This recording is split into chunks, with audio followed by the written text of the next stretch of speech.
My son stole my life savings, $143,000 for his wedding, and even sold my property. When came home, he laughed and said, Mom, you are broke now. What he didn't know, before becoming a bookkeeper, I I'm glad you're here with me. Please like this video, listen to my story until the end, and tell me which city you are listening from so I can see how far my story has traveled. My name is Margaret Louise Chen. I'm 58 years old, Chinese American, widowed 4 years, and until 2 years ago, I spent 28 years hunting fraudsters for First National Bank of Oregon. I know every trick, every pattern, every tell that separates legitimate transactions from theft, which is why when my former colleague Sue Park called that Friday at 3:47 p.m., I recognized the fraud in under 30 seconds. What took me longer, about 2 minutes if I'm being honest, was accepting who the thief was. My son, Jason Michael Chen, 31 years old, my only child. The boy I raised alone after his father died, the man I thought I knew. I'm glad you're here with me. Please like this video and listen to my story until the end and let me know which city you're listening from. That way I can see how far my story has traveled. The client's office smelled like old paper and new anxiety. Mr. Chen, no relation despite the shared last name, had spread 3 months of receipts across his desk at Chen's Import-Export, a small business tucked between a Vietnamese restaurant and a shipping supply store in southeast Portland. November, rain tapped against the windows overlooking Division Street. "Mrs. Chen, I don't understand why the numbers don't match," he said in Mandarin, pointing at his bank statements. I did. His bookkeeper had been skimming. Small amounts carefully spaced, classic embezzlement pattern. But that was a conversation for Monday after I'd built the case properly. "Give me the weekend," I told him, switching to English. "I'll have answers." That's when my phone vibrated. Sue Park. We'd worked together in First National's Fraud Prevention Department for 15 years before I took early retirement. Sue didn't call unless it mattered. "Mr. Chen, excuse me," I said, stepping into the hallway. The fluorescent lights hummed overhead. I could hear the Vietnamese restaurant's lunch rush through the thin walls. I answered, "Sue, what's wrong?" "Maggie." Her voice had that tight quality I recognized from 100 fraud investigations. Controlled alarm. "I need you to sit down." I was already moving toward the stairs away from Mr. Chen's door. "I'm standing in a hallway. Talk to me." "It's your investment accounts. Our system flagged unusual activity this morning. I ran the report myself before calling you." My hand found the stair railing. 28 years of professional training kicked in before emotion could. "What's the pattern you—" "Incremental transfers, 47 over the past 3 weeks, each one under $9,000. Staying below the currency transaction report threshold. Smart. Someone who understood banking regulations. Total amount." My voice sounded distant to my own ears. $143,267.89. The hallway tilted slightly. I sat down on the stairs. Below me, someone was arguing in Vietnamese about parking. Above me, a phone rang unalessly in an empty office. "The IP addresses," I said. "Where did the transfers originate?" Sue hesitated. That hesitation told me everything. "Portland metro area," she said quietly. "And Maggie, the authorization documents. Someone had access to your personal files. The transfers used security answers only someone close to you would know. Your father's birthplace, your wedding anniversary, Andrew's middle name. Andrew, my husband, dead 4 years from a heart attack at 62, the man who'd made me promise to take care of our son. The signature authentication, I asked, though I already knew. Forged, but sophisticated, done by someone who'd studied your signature extensively. I closed my eyes, saw Jason at 15 watching me work at the dining table. "Mom, how do you catch the bad guys?" Saw him at 20 asking questions about banking procedures. "Just curious about your job." I thought he was interested in my career. He'd been learning how to rob me. "Sue, I need you to send me everything. Every transaction record, every IP address, every document." Maggie, you know I can't. Sue, please. The silence stretched. Then, I'll encrypt it and send it to your personal email. But Maggie, there's more. Of course there was more. Your commercial property, the building on Everett Street. Someone filed sale documents 3 days ago. Listing agent is Brady Colson from Rose City Realty. The building in Pearl District, the one Andrew and I had bought as an investment property 20 years ago. Currently housing 3 tenants, including a nonprofit that served immigrant families. The signature on those documents, I asked. Also forged, same sophisticated pattern. I sat on those stairs in a southeast Portland hallway listening to rain and restaurant noise and the sound of my professional life colliding with my personal one. In fraud investigation, there's a moment when the pattern completes itself, when the scattered data points a line into undeniable truth. This was that moment. Sue, I need to ask you something, and I need you to be honest. Anything. Does the pattern, does it remind you of anyone we investigated? Anyone whose methods match this? Another hesitation. Maggie, the pattern looks like someone who learned from a very good fraud investigator. It's Jason, I said. Hearing the words out loud made them real. My son is stealing from me. The Vietnamese argument downstairs had resolved. Someone started singing in the restaurant kitchen. Life continued ordinary and oblivious, while mine fractured. I'm so sorry, Sue whispered. What do you want me to do? Professional training warred with maternal instinct. The investigator in me knew exactly what to do. File a fraud report, immediately freeze all accounts, contact law enforcement. The mother in me wanted to call Jason, demand an explanation, give him a chance to fix this. But I'd spent 28 years learning that thieves don't stop until they're stopped. Don't file the fraud report yet, I heard myself say. Give me 72 hours. Maggie, every hour we wait, he could move more money. He thinks he got away with it. That's exactly where I need him. Sue was quiet for a moment. You're not going to confront him. Not yet. I'm going to let him think he won. And then I'm going to build a case so airtight he can't wiggle out of it. This is your son. Which is why I need to do this right. I stood up, legs steadier now. The investigator was taking control. Send me everything. I'll be in touch. I hung up before Sue could argue. Outside Mr. Chen's office, I paused, checked my reflection in the dark window glass, saw a 58-year-old woman with silver streaks in black hair wearing sensible shoes and a cardigan.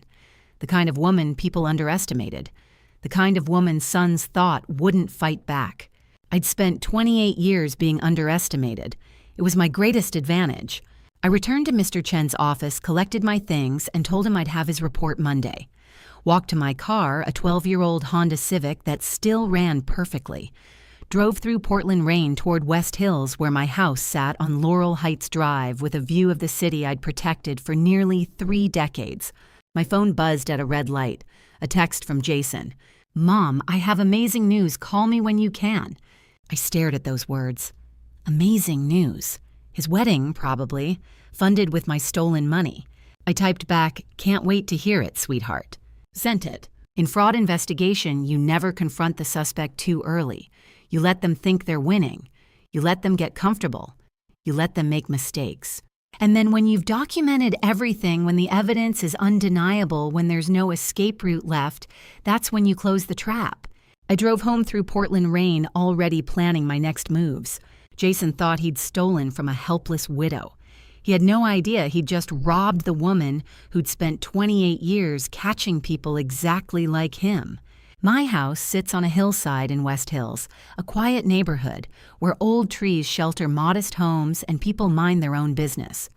I bought it with Andrew 30 years ago, when Portland real estate was still affordable for a bank employee and a cardiologist starting his practice. 2,800 square feet of memories, most of them good. Until tonight. I parked in the driveway next to the empty space where Andrew's car used to sit. The rain had softened to mist. Through my living room window, I could see the lamp on the timer, creating the illusion that someone was home safe living an ordinary life. Inside, I set my bag down on the kitchen counter. The house was exactly as I'd left it, that morning, coffee mug in the sink, book open on the dining table, the faint smell of the jasmine tea I'd had with breakfast. Everything normal. Everything a lie. My laptop was still on the dining table where I'd been working on Mr. Chen's books before heading to his office. I opened it, pulled up my bank's website, and logged into my investment accounts. The numbers were there in stark black and white. My account balance had been $187,000 3 weeks ago. Now it showed $43,732.11. I pulled up the transaction history. 47 transfers, just like Sue had said. The first one 3 weeks ago, $8,500. Then nothing for 2 days. Then another $7,900. The amounts varied, smart, making them look organic rather than systematic. Each one just under the $9,000 threshold that would trigger automatic reporting to FinCEN. Someone had done their homework. I opened a spreadsheet and started logging every transaction. Date time, amount, receiving account. The receiving accounts were all in Jason's name. He hadn't even tried to hide that part. Why would he? He thought I didn't check my accounts anymore. Thought I was just a retired bookkeeper who did small business accounting to stay busy. He'd forgotten or maybe never fully understood what I'd actually done for 28 years. As I worked, I noticed the patterns Sue had mentioned. The transfers aligned with something. I pulled up a calendar, marked each date. Then I understood. Every transfer was made 2 days before a major credit card payment would hit Jason's account. He wasn't just stealing, he was desperately managing debt. I stood up, walked to my home office down the hall. The room still smelled faintly of Andrew's cologne even 4 years later. His medical books still lined one shelf. Our wedding photos sat on the desk, both of us, young, stupid in love, certain the future would be kind. I pulled open my filing cabinet, found the folder labeled Property 1523 Northwest Everett. Inside were all the documents for the commercial building, original purchase agreement, property tax records, tenant leases. The building had 3 units. Calvin and Nina Torres ran a nonprofit immigrant services center on the ground floor. The second floor was a graphic design studio. The third was a coffee roasting operation. Good tenants, reliable. People who depended on stable housing for their livelihoods. I shuffled through the documents and stopped. A new document, one I'd never seen before. A listing agreement with Rose City Realty dated 5 days ago. The signature at the bottom was supposed to be mine. It wasn't. Oh, it was good. Very good. The M in Margaret had the same loop I always made. The C in Chen had the right flourish. But the pressure was wrong, too consistent, like someone had traced the signature carefully rather than signing naturally. And the date format was American November 4th. 2024. I always wrote dates the military way. November 4th, 2024. A small detail, the kind of detail that catches thieves. I photographed the document with my phone, then returned it to the folder exactly as I'd found it. If Jason came looking, I wanted him to think everything was undisturbed. Back at the dining table, I created a new folder on my laptop. Evidence Jason Chen. Inside, I started building the case file the way I'd built hundreds during my career. Timeline document, transaction log, photograph inventory, communication records. The clock on the wall read 8:15, Friday night. Most people were out with friends or home watching movies or doing normal things that normal families did. I was sitting at my dining table building a criminal case against my only child. On the wall across from me hung a photo from Jason's 8th birthday. Andrew had taken him to the zoo. Jason was holding a stuffed elephant, grinning at the camera with that gap-toothed smile. Andrew's hand rested on his shoulder, protective and proud. Andrew, I said to the empty room, to the ghost I sometimes talked to when the house felt too quiet. What did we do wrong? The house didn't answer. It never did. My phone buzzed on the table. Sue's encrypted email had arrived. I opened it, entered the password we'd agreed on years ago, and downloaded the files. Bank records, authorization documents, IP address logs, even security camera footage from the bank branch where some of the transfers had been initiated. I opened the IP address log first. The transfers had come from multiple locations: a coffee shop on Hawthorne, a hotel near the airport, SeaTac, not PDX. So Jason had been in Seattle for at least some of these. and 3 transfers from an IP address that resolved to a commercial building in South Waterfront. I looked up the address, Bennett Crypto Ventures, LLC, 5th floor. The name meant nothing to me. I added it to my investigation notes with a flag, follow-up who is Bennett.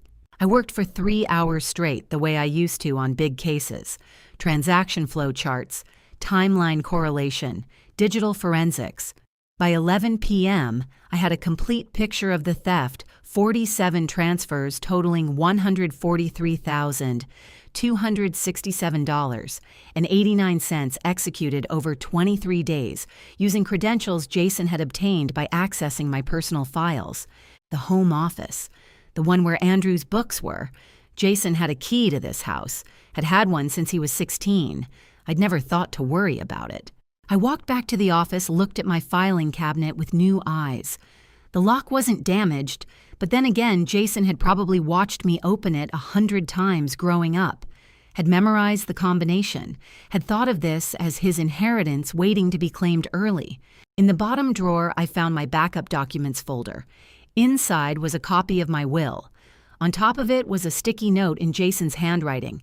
Security questions Dad's birthplace, Sacramento wedding date, June 12, 1993. Mom's first car, Honda Accord. He'd made a shopping list of the information he needed to steal from me. I photographed the note, left it in place, closed the drawer.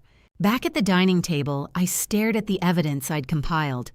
In a normal fraud case, this is where I'd take everything to the authorities, file a police report, let the legal system handle it. But this wasn't a normal case. If I went to the police now, Jason would be arrested. He'd hire a lawyer, probably a good one, using money he didn't have, going deeper into whatever debt had driven him to this. There would be a trial, his face in the newspaper, his life destroyed. And I still wouldn't know why. Why now? Why this amount? What was he so desperate for that he'd throw away 31 years of being my son? My phone lit up with a text from Jason.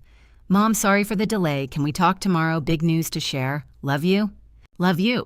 I typed back, of course, sweetheart. Tomorrow works perfectly. Love you too.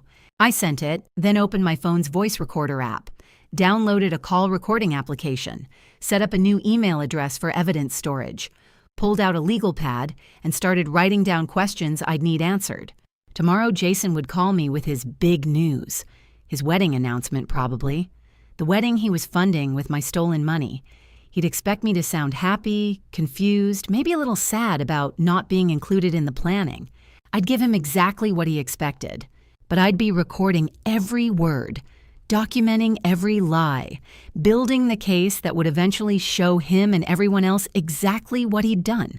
On the wall, 8-year-old Jason smiled at me from the zoo photo. The innocent child who'd become a man I didn't recognize. I'm sorry, I whispered to that little boy, but you became someone I have to stop. I saved all my files, backed them up to the cloud, and set 3 different passwords.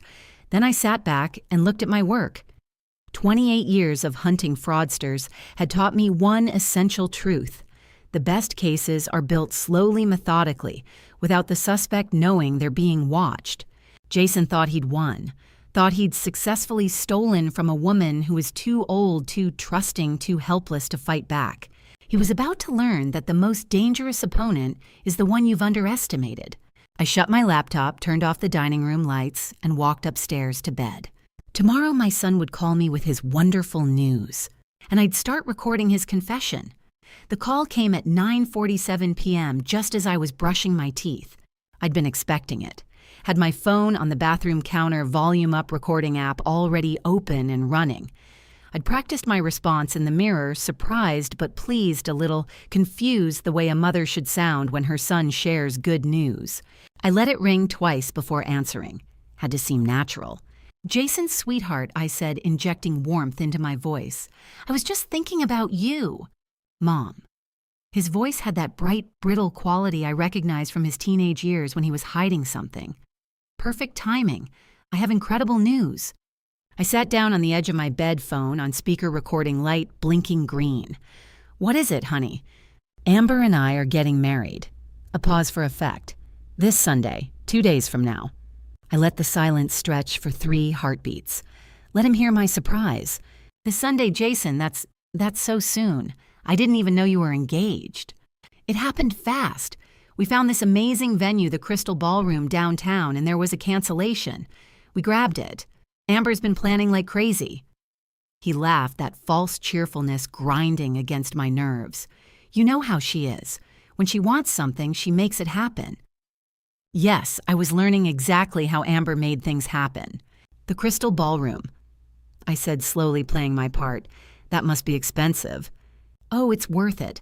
Mom, wait until you see it. Amber's family knows the event coordinator. We got a great deal. Liar. I'd already looked up Crystal Ballroom rates that afternoon. Weekend rates started at $15,000 for the venue alone. Add catering, flowers, bar service, and they were looking at $40,000 to $50,000 minimum. My $40,000 to $50,000. That's wonderful, sweetheart, I said. But Jason, how are you affording? I mean, I know Seattle's been going well for you, but a wedding on such short notice. Actually, Mom, that's the other good news. I got a promotion, big raise, 20% increase. Another lie. Sue's investigation had shown no employment deposits to Jason's account in 8 months. Whatever Seattle job he claimed to have, it didn't exist. A promotion, Jason, I'm so proud of you. The words tasted like ash. When did this happen? Last month. I didn't want to say anything until it was official. He was getting better at lying smoother. The raise kicked in with my last paycheck. That's how we could afford to move up the wedding timeline. I stood up, paced to my bedroom window. Portland lights spread below, ordinary people living honest lives. Your father would have been so proud. Silence on his end. Invoking Andrew always made Jason uncomfortable. Guilt, maybe. Or the memory of a man who'd never have stolen from his own mother. Yeah, Jason said finally, he would have. So, Sunday, I said, steering back to safer ground. That's in 2 days. What time? Where should I be? 2 p.m. at the ballroom. It's small, just close friends and Amber's family. About 80 people. 80 people, not small, not cheap. I'm honored to be included, I said, meaning it in the worst way. Of course you're included. You're my mom. A pause. Then, hey, speaking of which, I wanted to ask you about something. Here it comes, I thought. The real reason for the call. Anything, sweetheart. It's about your finances, your investment accounts. I know you don't check them regularly. My hand tightened on the phone. Careful, I warned myself. Don't break character. My accounts? I let confusion color my voice. Jason, what about them? When was the last time you looked at them logged in, I mean? Oh, honey, I don't know. A few months I'm not very good with computers. You know that. The lie rolled easily. Let him think I was helpless. Right, that's what I thought. Relief in his voice. Mom, I've been worried about you. You're 58, living alone. Those accounts, they're complicated. All those investment options. I was thinking maybe I should help you simplify things. Simplify? Yeah, like move everything to a basic savings account. Something easy to manage. Less stress for you. Less stress. He meant less money for me to notice disappearing. That's very thoughtful, Jason, I said carefully. But I'm managing okay. Your father set those accounts up for me. I like to keep them the way he left them. I know, but Dad's been gone 4 years now. Maybe it's time to update things. Make them easier for you. Are you saying I can't handle my own money? I let a little sharpness creep in, not enough to alarm him, just enough to sound like an aging woman feeling defensive. No, God, no, I'm just trying to help. Backpedaling now. You know what, forget I mentioned it. We can talk about it after the wedding. After the wedding. After he'd already moved the money somewhere I couldn't recover it. Actually, Jason, while we're talking about money, I paused playing the concerned mother. How much is this wedding costing? Should I contribute something? I heard Amber's voice in the background, muffled but audible. Jason, tell her about the registry. Amber says we registered at Williams, Sonoma, and Anthropology, Jason said. If you want to get us something, that would be great. But Mom, honestly, don't worry about money. I've got this covered. With my money. He had it covered with my money. I'm sure you do, sweetheart. You've always been so responsible. The word hung in the air between us, heavy with irony he couldn't hear. Thanks, Mom. That means a lot. He actually sounded touched. Listen, I should go. Amber's family wants to do a dinner thing tonight, but I'll see you Sunday right 2 p.m. I'll be there, I said. I wouldn't miss it for the world. Great. Love you, Mom. Love you too, Jason. I ended the call, stopped the recording, sat there on my bed looking at my phone screen where my son's name glowed next to a red recording icon. 13 minutes and 47 seconds. I played it back, listening to my own performance. The confused elderly woman worried about her finances, proud of her successful son. Then Jason's voice, smooth and confident, lying about his promotion, his job, his concern for my well-being. At the 7-minute mark, I heard it clearly, Amber in the background saying, "Make sure she doesn't ask about the accounts." And Jason's response, "She won't. She never checks them. Mom's not exactly tech-savvy." I stopped the playback. In my 28 years investigating fraud, I'd recorded hundreds of suspects, listened to them lie, justify, rationalize, but I'd never recorded my own son calling me stupid while stealing from me. I saved the recording to 3 different cloud accounts, encrypted each one. Then I saved it to a thumb drive which I put in my purse. Belt and suspenders, we called it in the fraud department. Always have backup of your backup. My phone buzzed with a text from Jason. "Thanks for being so understanding, Mom. Sunday's going to be perfect." Whoa. I stared at that heart emoji for a long moment. Then I opened my recording app again and started a new file. Note to self. I said into the microphone, my voice cold and clear. Jason Michael Chen called at 9:47 p.m. on November 8, 2024. He announced his wedding to Amber Whitmore, scheduled for November 10th at the Crystal Ballroom. He lied about a promotion and a 20% raise. He lied about his employment status. He attempted to manipulate me into moving my investment accounts to simplify them. Translation, make them easier for him to drain completely. Amber was present and coaching him. This recording is evidence item number 1 in what will become a criminal case against my son for fraud, theft, and elder abuse. I stopped recording, saved that file too. Then I pulled out my laptop and composed an email to Sue. I need everything you can find on Amber Whitmore, age 27, Portland, and a company called Bennett Crypto Ventures, by Monday morning. Sent it. Sunday was 2 days away. Jason thought he was marrying his way into Amber's wealthy family, solving his debt problems with my stolen money and leaving me none the wiser. He thought he'd gotten away with it. In fraud investigation, we have a saying the suspect is most vulnerable in the moment of celebration. That's when they get careless. That's when they confess without meaning to. Sunday at the Crystal Ballroom, Jason would be celebrating, and I would be recording every word. I looked at myself in the bedroom mirror, saw a 58-year-old woman with tired eyes and silver-streaked hair, the kind of woman people dismissed, the kind of woman sons underestimated. "Enjoy your wedding, Jason," I said to my reflection. "Enjoy it while you can, because it's going to be the last happy day you have for a very long time." I went to bed at midnight, set my alarm for 6 a.m. I had a wedding to prepare for, and evidence to gather. I arrived at Coava Coffee Roasters on Southeast Grand Avenue at exactly 10 a.m. Saturday morning. The cafe was busy with weekend crowds, young professionals on laptops, families with strollers, the comforting noise of espresso machines and conversation. Sue Park sat at a corner table, 2 cups already waiting. She'd aged since I last saw her 6 months ago. More silver in her hair, deeper lines around her eyes. The fraud department was running her ragged. "Black coffee, no sugar," she said as I sat down. "Still your poison." 28 years, you remembered. I took the cup, grateful for the warmth. Portland's November chill had seeped into my bones during the drive downtown. Sue slid a manila envelope across the table, thick, bulging with papers. Everything you asked for. Amber Nicole Whitmore, age 27. Parents are Richard and Helen Whitmore. He's a cardiac surgeon at OHSU. She's a psychiatrist with a private practice in Lake Oswego. Money then. Real money. What's Amber's story? Sue pulled out her phone, scrolled through notes.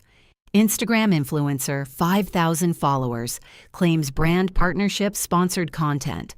I ran her through our financial systems. No business accounts, no consistent income deposits. She's living off her parents. So she's fake. As a $3 bill. Sue sipped her own coffee. Here's the interesting part. Her credit cards are maxed. $73,000 in debt across 4 cards. Designer clothes, luxury travel, maintaining the Instagram lifestyle. I thought about Amber's voice on the phone last night coaching Jason.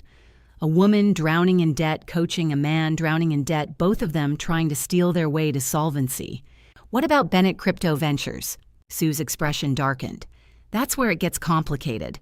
Tyler Bennett, age 35. He and Jason were roommates at University of Oregon.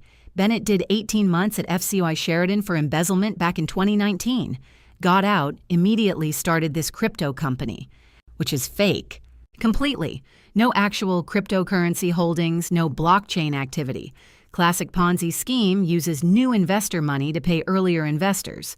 FBI's had him under surveillance for 8 months. My coffee stopped halfway to my mouth.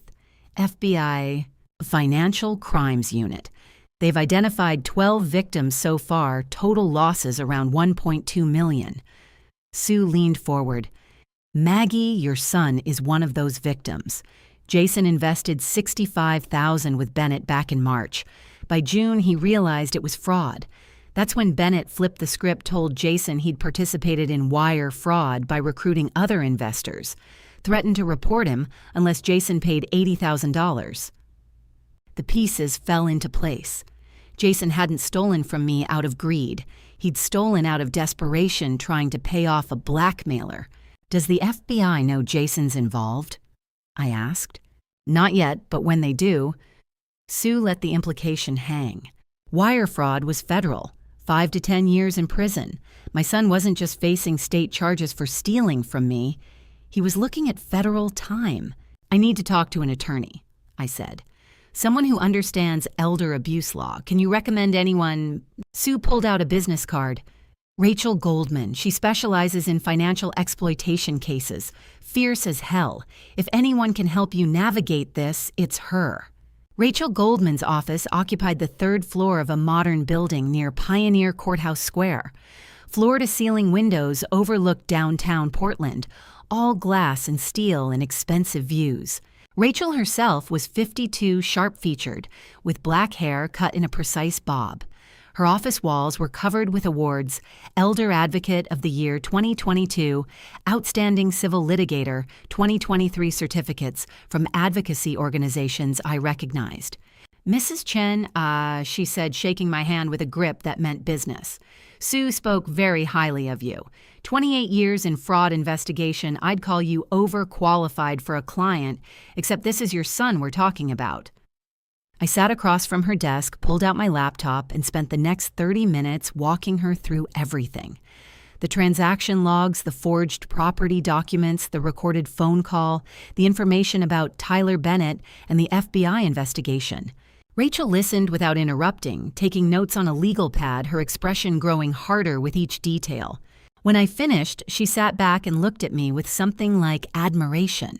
Mrs. Chen. Maggie. In 30 years of practicing law, I've never had a client walk in with a case this well documented. You've done 90% of my job already. I spent my career building cases, old habits. We file Monday morning, Rachel said decisively. Emergency injunction to freeze Jason's accounts and halt the property sale. Criminal referral to the district attorney for fraud, forgery, and elder financial abuse. I'll also contact the FBI about Tyler Bennett. If they're already investigating him, Jason's cooperation could reduce his exposure. No. Rachel's pen stopped mid-note. No, we don't file Monday. We wait. Maggie, every day we wait, your son could move. More money could sell the property. He thinks the property sale is done. He thinks he got away with it, and tomorrow he's getting married. I pulled out my phone, showed her the Crystal Ballroom venue. 2 p.m., 80 guests, my stolen money on full display. You want to attend his wedding? Rachel looked genuinely surprised. I want to attend his wedding wearing a wire. I want him and Amber on tape admitting everything. I want them comfortable celebrating saying things they'd never say if they knew I was building a case. Rachel studied me for a long moment. That's risky, emotionally and strategically. If they suspect, they won't. Jason thinks I'm a confused old woman who doesn't check her accounts. He has no idea I know anything. You'd have to record them without their knowledge. Oregon is a one-party consent state, so legally you're clear. But Maggie, Rachel's voice softened. This isn't some random suspect. This is your son. Can you really stand there, watch him marry this woman with your stolen money and play the proud mother? I thought about Jason at 8 years old holding that stuffed elephant. Thought about Andrew's hand on his shoulder, protective and proud. Then I thought about Jason's voice last night. She never checks them.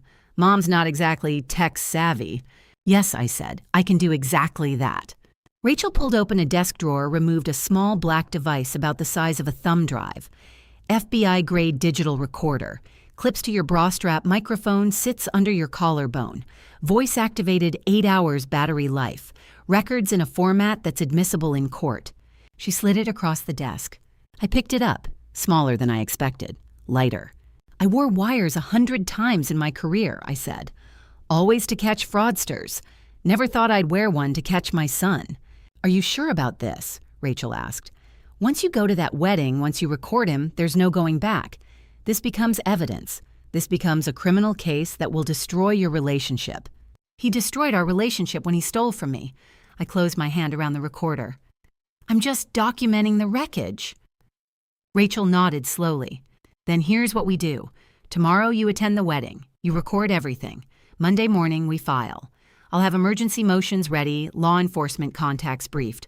By Monday afternoon, Jason will be facing charges. And Tyler Bennett.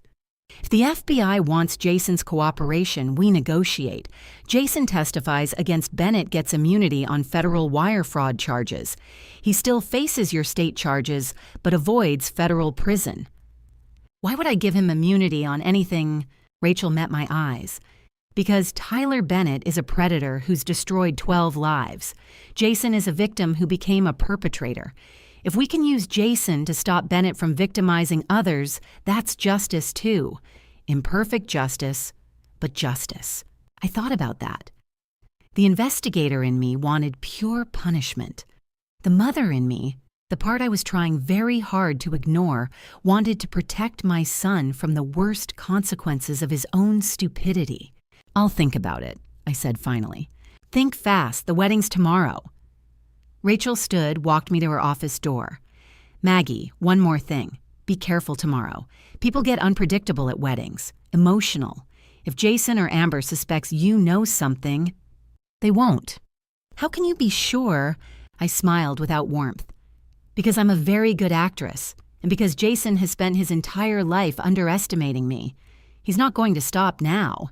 I left Rachel's office at 3:30 p.m. with the wire device in my purse and a strategy session scheduled for Monday at 9 a.m. On the drive home, Sue called. I forgot to mention, she said, Helen Whitmore, Amber's mother. She's been trying to reach you.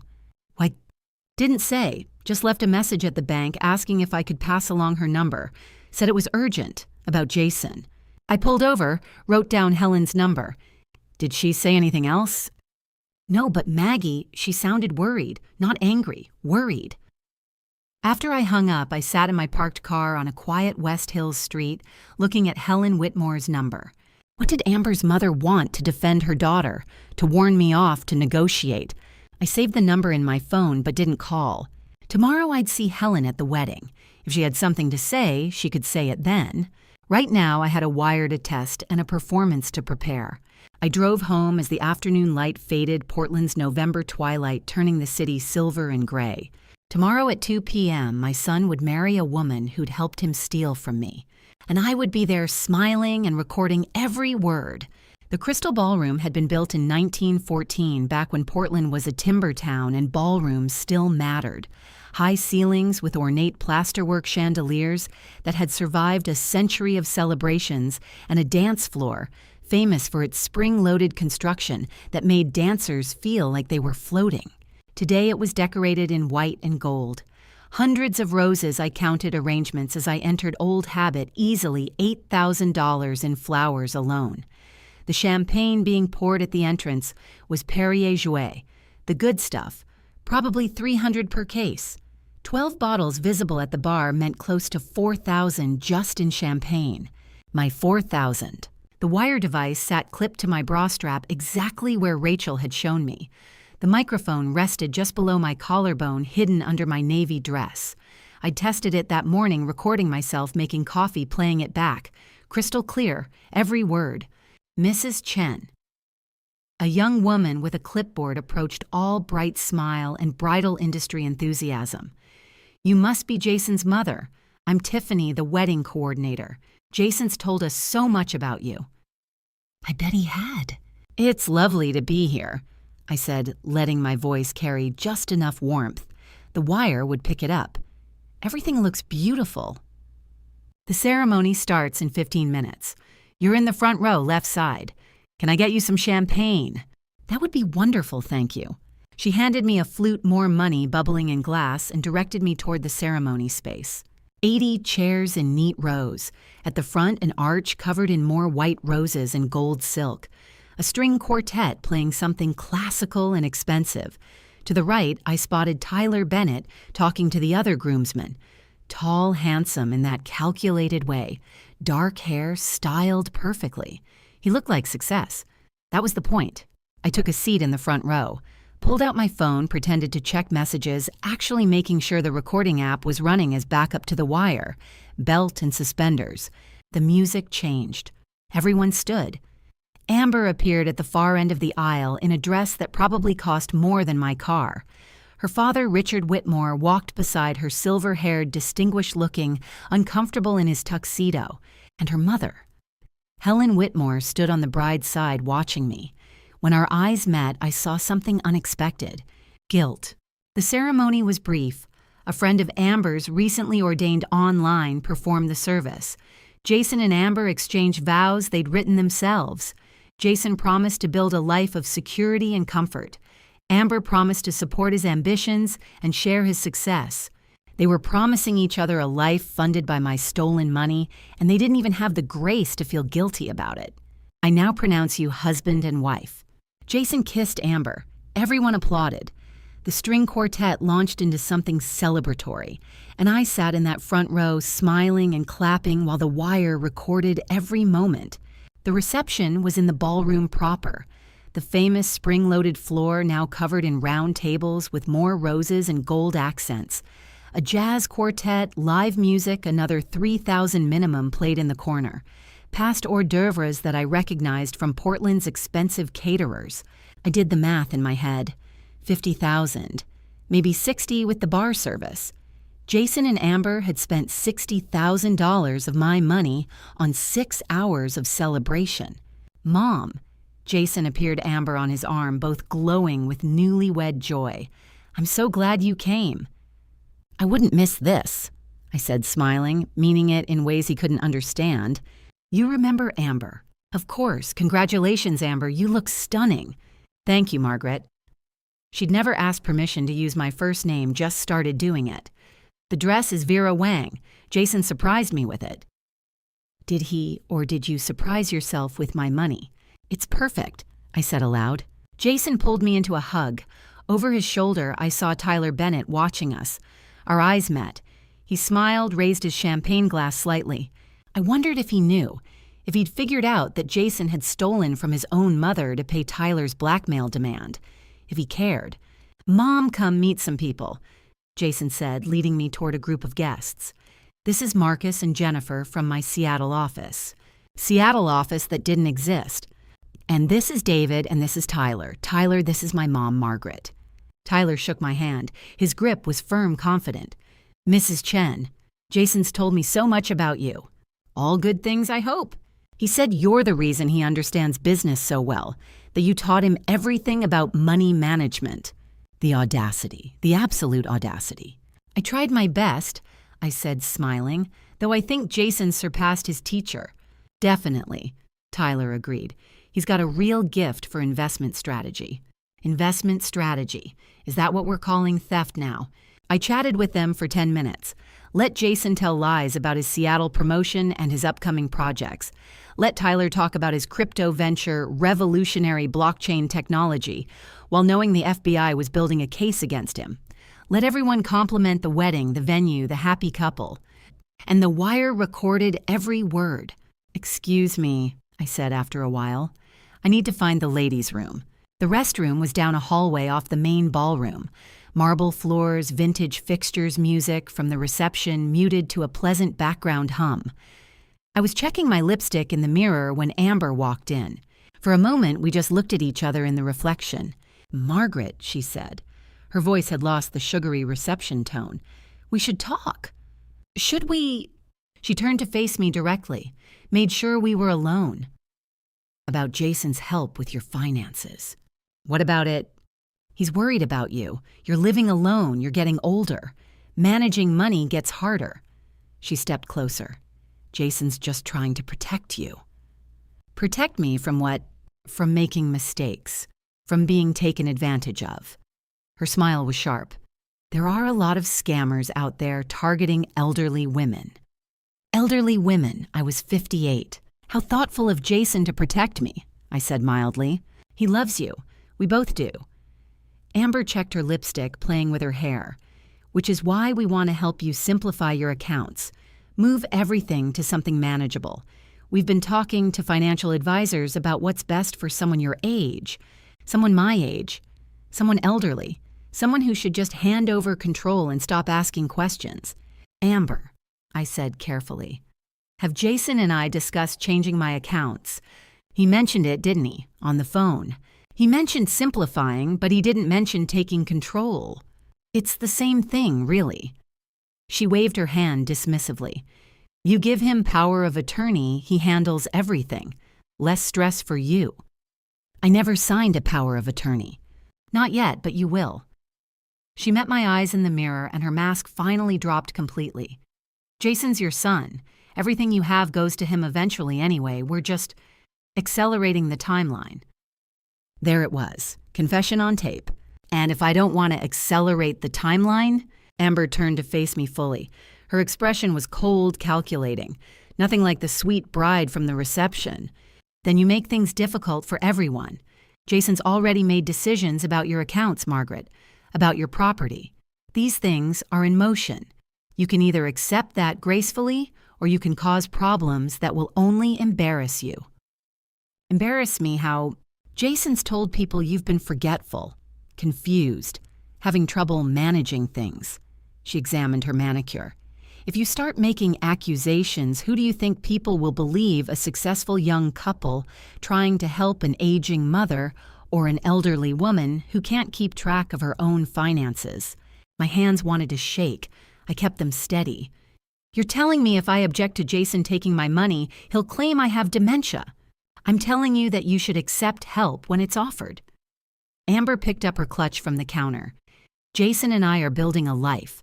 We have plans, a future. You've had your time. Now it's ours." She walked toward the door, then paused.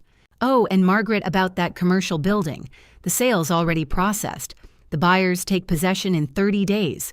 So you should probably start thinking about where you want to live. Maybe one of those nice senior communities. Jason and I have been researching options." She smiled. "Enjoy the rest of the wedding." The door closed behind her. I stood there in that marble bathroom listening to jazz music filter through the walls, my heart hammering against the wire device on my chest. I pulled out my phone, stopped the backup recording, checked the wire device. Both had captured everything. Amber Whitmore had just confessed to conspiracy to commit fraud, threatened to claim I was incompetent, and admitted they'd already sold my property. All on tape, all admissible in court. I looked at myself in the mirror, saw a 58-year-old woman who'd just been called elderly and incompetent by a 27-year-old thief. "Famous last words, Amber," I said to my reflection. I left the bathroom, walked back through the reception where Jason and Amber were cutting their cake another $1,000 while guests cheered. Walked past Tyler Bennett and Amber's parents and all the people celebrating with my stolen money. I caught Helen Whitmore's eye as I passed. She stood up, started toward me. "Mrs. Chen, could we—" Not today, I said quietly, but soon. She nodded, looking stricken.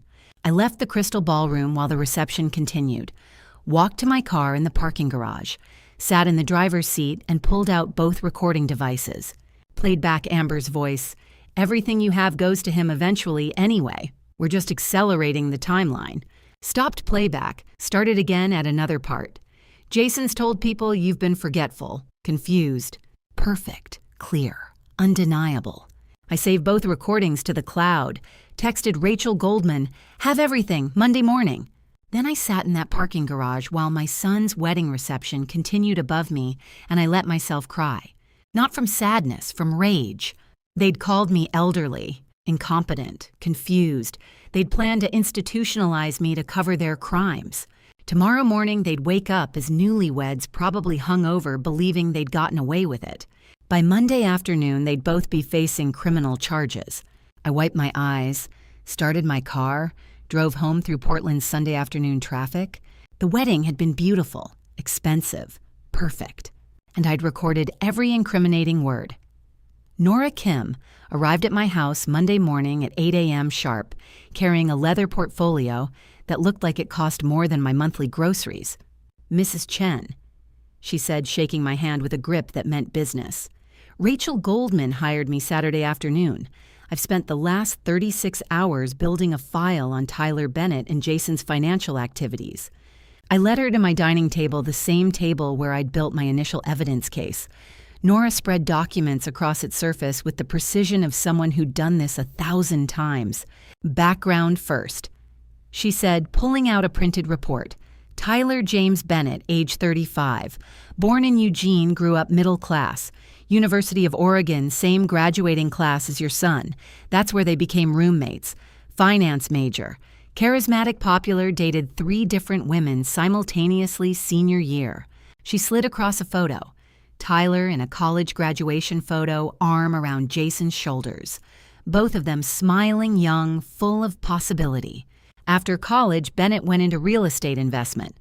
Worked for a Portland firm for 3 years, then started his own company. That's when things went sideways. Another document, court records from 2019. He convinced 12 investors to put money into a real estate fund.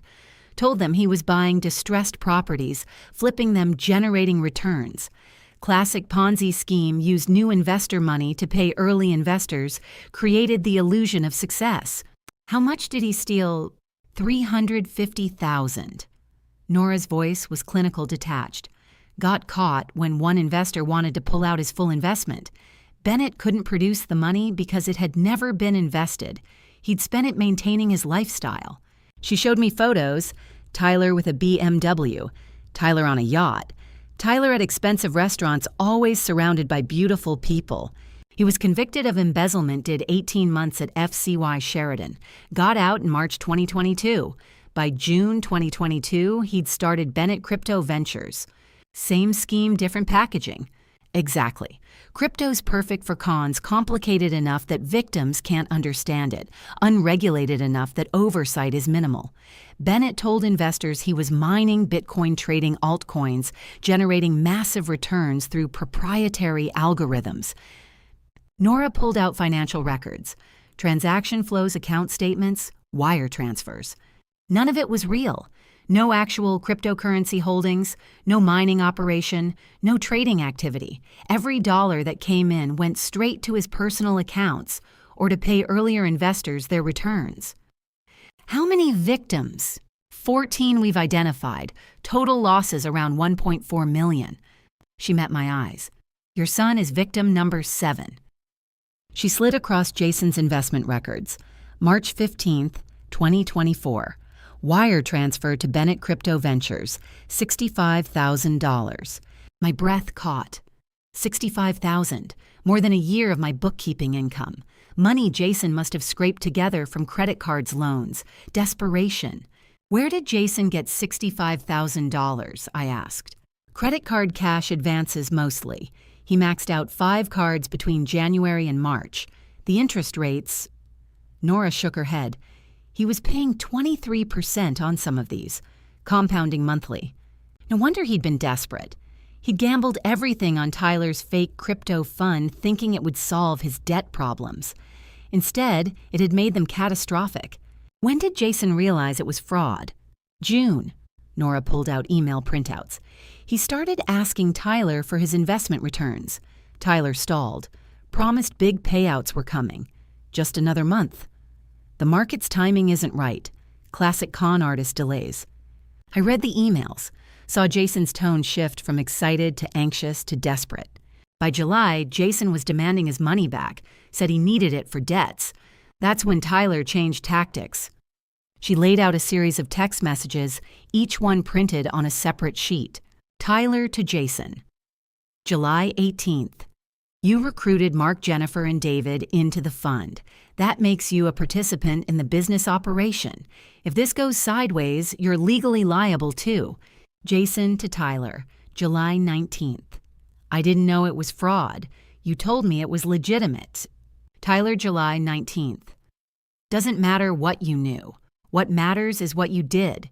You sent emails, made phone calls, helped me recruit investors. That's conspiracy to commit wire fraud, federal crime, 5 to 10 years. I stared at those words, 5 to 10 years, federal prison. Jason to Tyler, July 22nd. What do you want from me? Tyler, July 22nd. $80,000. You pay me, I delete all records of your involvement. You don't pay me, I report you to the FBI. You'll go to prison for something you didn't even know was a crime. Your choice. Extortion. Clear documented extortion. Jason couldn't pay $80,000, I said quietly. No, so he started stealing from you. Nora's voice wasn't judgmental, just factual. The first transfer from your account was July 28th, 6 days after Tyler's extortion demand. The pieces fell into place. Jason hadn't stolen from me out of greed or entitlement. He'd stolen out of terror, trapped by a con artist who'd turned him from victim into unwitting accomplice, then demanded payment to keep quiet. Does the FBI know about Jason? I asked. Not yet. They're building a case against Bennett, but they don't have the text messages. Jason never reported the extortion because he was afraid of being charged himself. Nora pulled out another document. FBI case file summary, heavily redacted but readable. The FBI's been watching Bennett for 8 months. They know about the Ponzi scheme. They've identified 14 victims, but Bennett's been careful most of his communication was face-to-face or encrypted. The text messages to Jason are the clearest evidence of extortion they'd have. If Jason cooperated, if Jason gave the FBI these texts wore a wire to get Bennett on tape, admitting to the extortion and the Ponzi scheme, Bennett would be looking at 10 to 15 years federal prison, mail fraud, wire fraud, extortion operating an illegal Ponzi scheme. The FBI would give Jason immunity on the conspiracy charges in exchange for his cooperation. I sat back processing. My son had stolen from me. That was a fact. He'd forged documents, drained my accounts, tried to sell my property. Those were crimes. But Tyler Bennett had created the desperation that drove those crimes. Tyler had conned Jason out of $65,000. Tyler had turned Jason into an unwitting participant in wire fraud. Tyler had extorted $80,000 more by threatening to destroy Jason's life. And Tyler was still out there running his fake crypto company looking for more victims to trap. What happens if I prosecute Jason tomorrow? I asked. Rachel files state charges, fraud, forgery, theft. Jason's arrested, gets a lawyer, goes to trial. Nora paused. But once Jason's arrest becomes public record, the FBI will investigate. They'll discover the Tyler Bennett connection. They'll interview Jason, and Tyler will know Jason talked. What would Tyler do? Report Jason to federal prosecutors for wire fraud conspiracy. Even if Jason eventually gets immunity for cooperating, he'd spend months, maybe a year, in legal limbo. State charges plus federal charges, 2 separate criminal cases. His life would be destroyed twice over. And Tyler probably walks. Without Jason's testimony, without those text messages, the FBI doesn't have enough for extortion charges. They might eventually get him on the Ponzi scheme, but it would take years. Meanwhile, Tyler keeps operating, keeps finding victims. I stood up, walked to my window, looked out at Portland's Monday morning people driving to work, living normal lives, unaware that in dining rooms across the city, women like me were making impossible choices. "There's another option," Nora said behind me. I turned. "You hold off on state charges. You talk to the FBI. They approached Jason with a deal full immunity on federal charges in exchange for wearing a wire. Jason gets Tyler on tape admitting to the extortion and the Ponzi scheme. Tyler gets arrested on federal charges. Then you decide what to do about your state charges against Jason. You're saying let Jason help catch Tyler before I prosecute him. I'm saying Tyler Bennett is a predator who's destroyed 14 lives so far and will destroy more. Jason's a victim who made terrible choices out of desperation. If you can use Jason to stop Tyler from victimizing anyone else, that's a kind of justice too. Imperfect, but justice." I looked at Tyler's college graduation photo again, his arm around Jason's shoulders. Both of them, young, stupid, certain the future would be kind. Tyler had spent the next decade becoming a con artist, and Jason had been his first close-range victim. "I need to think about this," I said. "Rachel said you're supposed to meet her at 9 to file charges." "I know." Nora packed up her files, left me alone with the evidence. I called Rachel. "Don't file yet. I need to talk to someone first." "Maggie, if we delay." "One day. Give me 1 day." Rachel was silent for a moment. "Who do you need to talk to?" "The FBI." By 10 a.m., I was sitting in a conference room at the FBI's Portland field office, looking at Special Agent Karen Morrison. She was 40-something, dark hair and a practical bun, wearing a no-nonsense pantsuit. The kind of woman who'd spent her career catching criminals and had no patience for games. "Mrs. Chen," she said, "your attorney's investigator said you have information about Tyler Bennett." I slid the text messages across the table. Agent Morrison read them once. Read them again. Her expression didn't change, but I saw her grip on the papers tighten. "Where did you get these?" "My son is victim number 7. Tyler extorted him. Jason stole from me to pay Tyler's blackmail demand." "Your son stole from you?" She said it carefully, watching my reaction. "Yes, and I'm going to prosecute him for it. But first I want Tyler Bennett in prison." Agent Morrison leaned back. "What are you proposing?" "Jason wears a wire.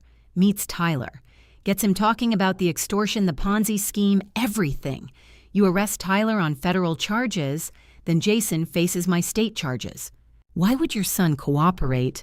"Because his alternative is federal wire fraud conspiracy charges on top of my state charges. Because Tyler destroyed his life and deserves to pay for it. And because..." I paused. "Because I'll ask him to.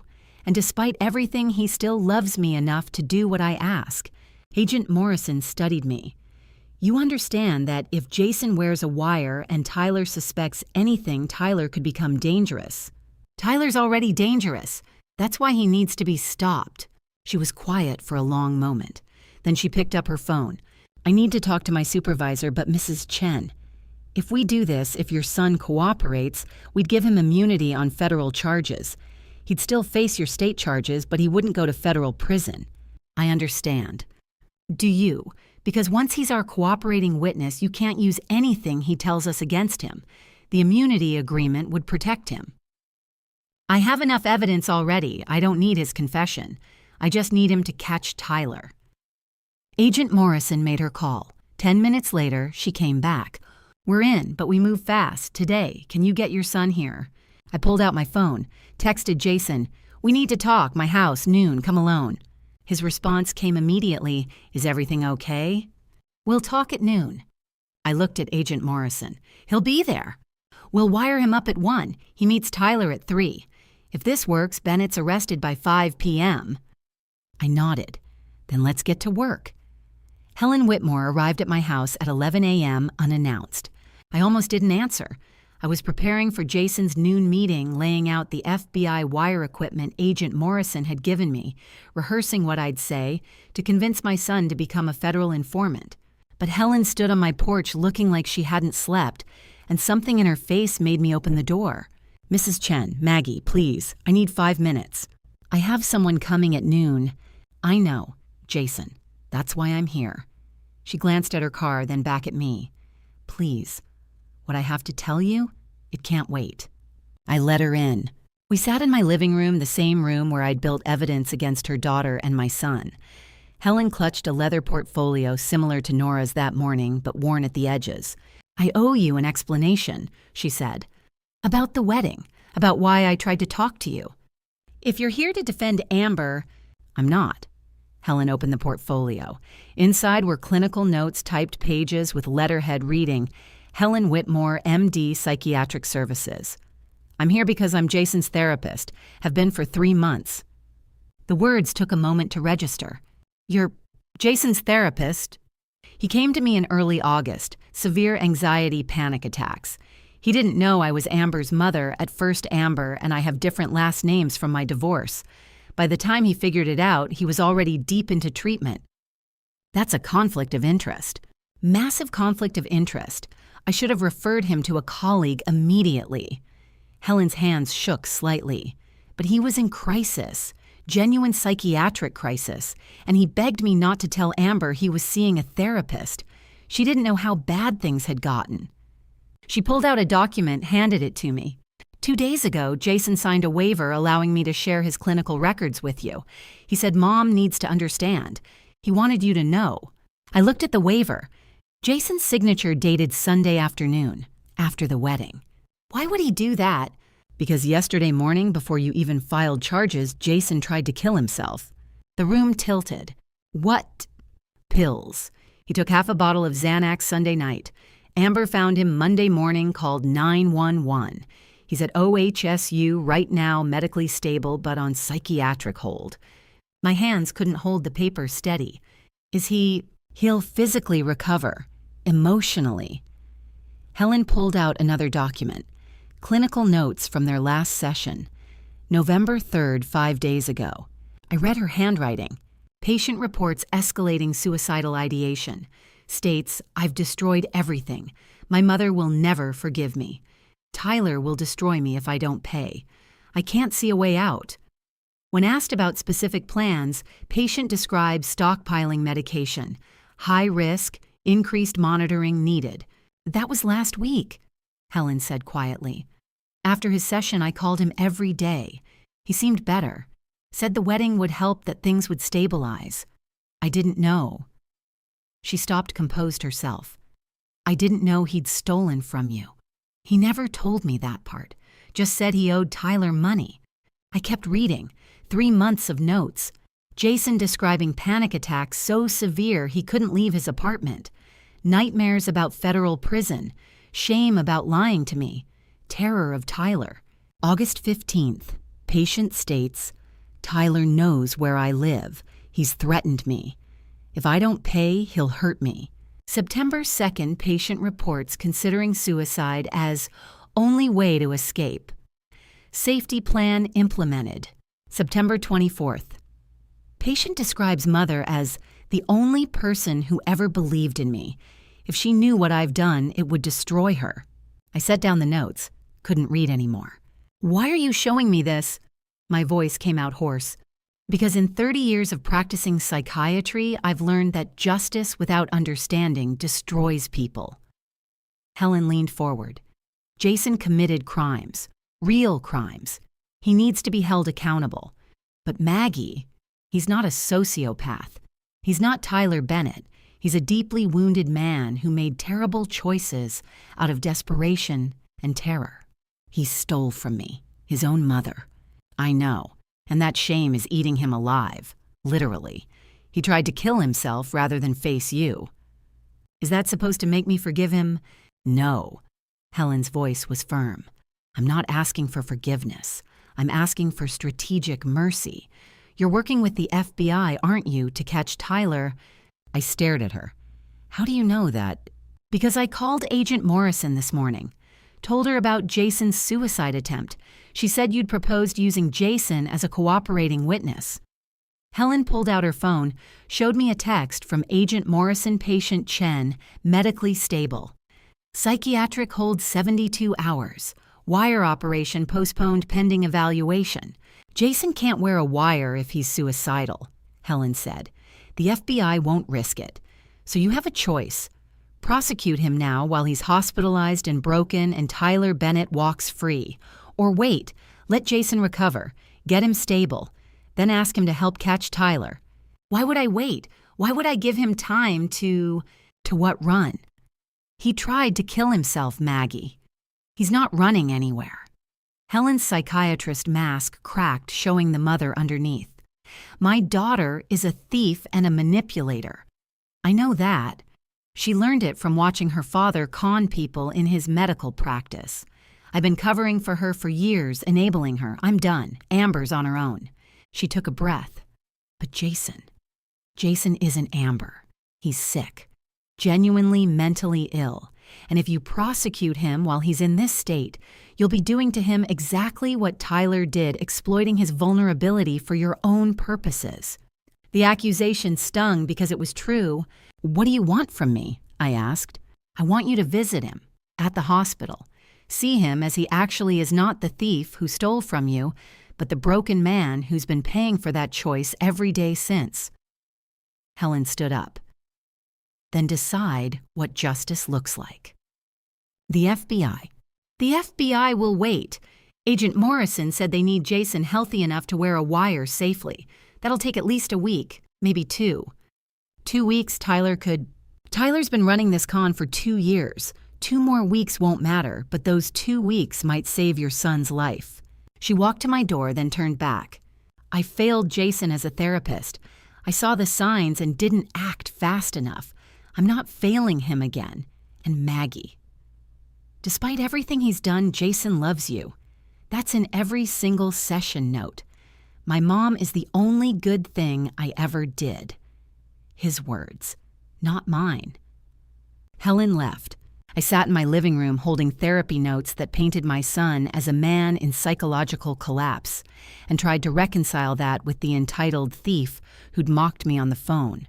Both were true. Both were Jason. My phone buzzed. Agent Morrison, Jason Chen, hospitalized. Suicide attempt. Wire operation suspended until psychiatric clearance. Your call on how to proceed. Another text from Rachel Goldman heard about Jason. I'm so sorry. Do you want to pause filing charges? I looked at the clock. 11:45. Jason wouldn't be arriving at noon. He was in a hospital bed on suicide watch, having tried to escape through death what he couldn't escape through theft. I pulled out my phone, texted Agent Morrison. Give him 2 weeks to stabilize, then we proceed. Texted Rachel, hold on filing. I need to see my son first. Then I called OHSU psychiatric ward and asked for visiting hours. The nurse said family could visit between 2 and 4 p.m. I'm his mother, I said. He's been asking for you. The nurse said gently. Keep saying he needs to apologize. I hung up, sat in silence. In 28 years of fraud investigation, I'd seen criminals try everything to avoid consequences. Fake illnesses, elaborate lies, manipulative tears. I'd learned to see through it all. But this wasn't manipulation. This was my son broken by the weight of his own choices, trying to die rather than face what he'd become. Helen was right. Justice without understanding destroys people. But understanding without accountability enables them. I needed to find the line between those two truths. At 1 p.m., I drove to OHSU carrying Helen's therapy notes and a recording of Jason's voice from the wedding call. I'm your son. Love you, Mom. I needed to see which Jason was real, the thief or the broken man. Maybe both. Maybe that was the point. OHSU's psychiatric ward was on the 8th floor, accessed through locked doors and a nurse's station, where I had to sign in and surrender my phone. Margaret Chen, I told the nurse. I'm here to see Jason Chen. She checked her computer. You're his mother. Yes. Room 847. Visiting hours until 4 p.m. Please note no sharp objects, no electronics, no food from outside. If he becomes agitated, press the call button immediately. She buzzed me through. The hallway was quiet, fluorescent-lit doors open to rooms where people sat on beds or stared at walls. At room 847, I stopped. Through the doorway, I could see Jason. He was sitting on the bed in a hospital gown, an IV still in his left arm, his right wrist wrapped in white gauze, where they'd drawn blood or placed another line. His hair was unwashed, his face pale and hollow. He looked like he'd aged a decade in 3 days. He saw me and froze. "Mom." I stepped inside. A nurse looked in, assessed the situation, left us alone. "You came," Jason said. His voice was hoarse, broken. "Helen called me, told me what you did." He looked down at his hands. I didn't know how else to what escape die? Both. He met my eyes. "Mom, I know about the FBI. Agent Morrison came yesterday morning before. She said you're working with them, that you know about Tyler, about everything." I pulled the room's single chair closer to his bed, sat down, kept my distance. "Tell me why," I said. "Not the excuses Helen gave me, not the therapy explanations. You. Tell me why you stole from your own mother." Jason's face crumpled. "Because I was drowning. Because Tyler had me trapped. Because I'm weak and stupid and I thought I could fix it without you ever knowing." "You thought wrong." "I know. God, Mom, I know." Tears started. "Tyler got me into his crypto fund back in March. I invested $65,000 money. I didn't have credit card cash advances at 23% interest. He promised returns, guaranteed returns. I believed him because he's Tyler, my friend, my roommate, the guy who helped me pass economics senior year. He's a con artist. I know that now, but then I just saw him as successful, living in a nice place, driving a BMW, dating beautiful women. I wanted that. I wanted to be like him instead of like what? Like a failure living in a studio apartment, working a marketing job. I hated drowning in debt." Jason wiped his face with the back of his hand. "By June, I realized the crypto fund was fake. I asked for my money back. Tyler said I'd helped recruit other investors that made me legally liable. He threatened to report me to the FBI for wire fraud. So you stole from me to pay his extortion." "Yes." The word came out as a sob. "I took the first transfer in late July, $8,500. I told myself it was temporary, that I'd pay you back once I figured things out. But Tyler kept demanding more.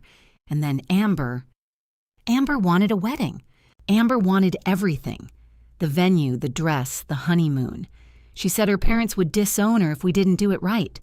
And I was so tired of being scared of Tyler's threats of my own failure. I thought if I could just make this one thing perfect, if I could give Amber the wedding she wanted, maybe I could pretend my life wasn't falling apart." He looked at me, eyes red and swollen. "So I stole more and more. I forged documents to sell your building because Tyler said if I didn't pay him $80,000 by the end of November, he'd destroy me. I used your money to try to buy my way out of the trap I'd walked into. And when that didn't work, you tried to kill yourself. I couldn't face you, couldn't face what I'd become." Jason's voice dropped to a whisper. "Dad would be so ashamed of me." The mention of Andrew broke something in my chest. "Your father," I said carefully, "would be heartbroken. But Jason, he'd also recognize what I recognize. You're not Tyler Bennett. You're not a predator. You're a victim who made terrible choices." "That doesn't excuse what I did to you." "No, it doesn't." I leaned forward. "Jason, I came here to tell you something. The FBI wants Tyler Bennett. They've been investigating him for months. They have 14 victims, over $1 million in fraud. But they don't have the evidence they need to prosecute him for extortion." Jason looked up confused. "You have that evidence," I said. "The text messages where Tyler threatened you. Tyler's admissions about the fake crypto fund. If you cooperated with the FBI, wore a wire, got Tyler on tape, admitting to the extortion and the Ponzi scheme, they'd give you immunity on federal charges." Immunity. "For the wire fraud conspiracy, Tyler's threat. The FBI would protect you from federal prosecution in exchange for your testimony." Hope flickered in Jason's eyes, then died. "But you're still prosecuting me. State charges. Fraud, theft, forgery." "Yes." So I'd help catch Tyler, get immunity from the FBI, and then go to prison anyway for stealing from you. Possibly, I held his gaze, or possibly the judge would take your cooperation into account, sentence you to house arrest probation restitution.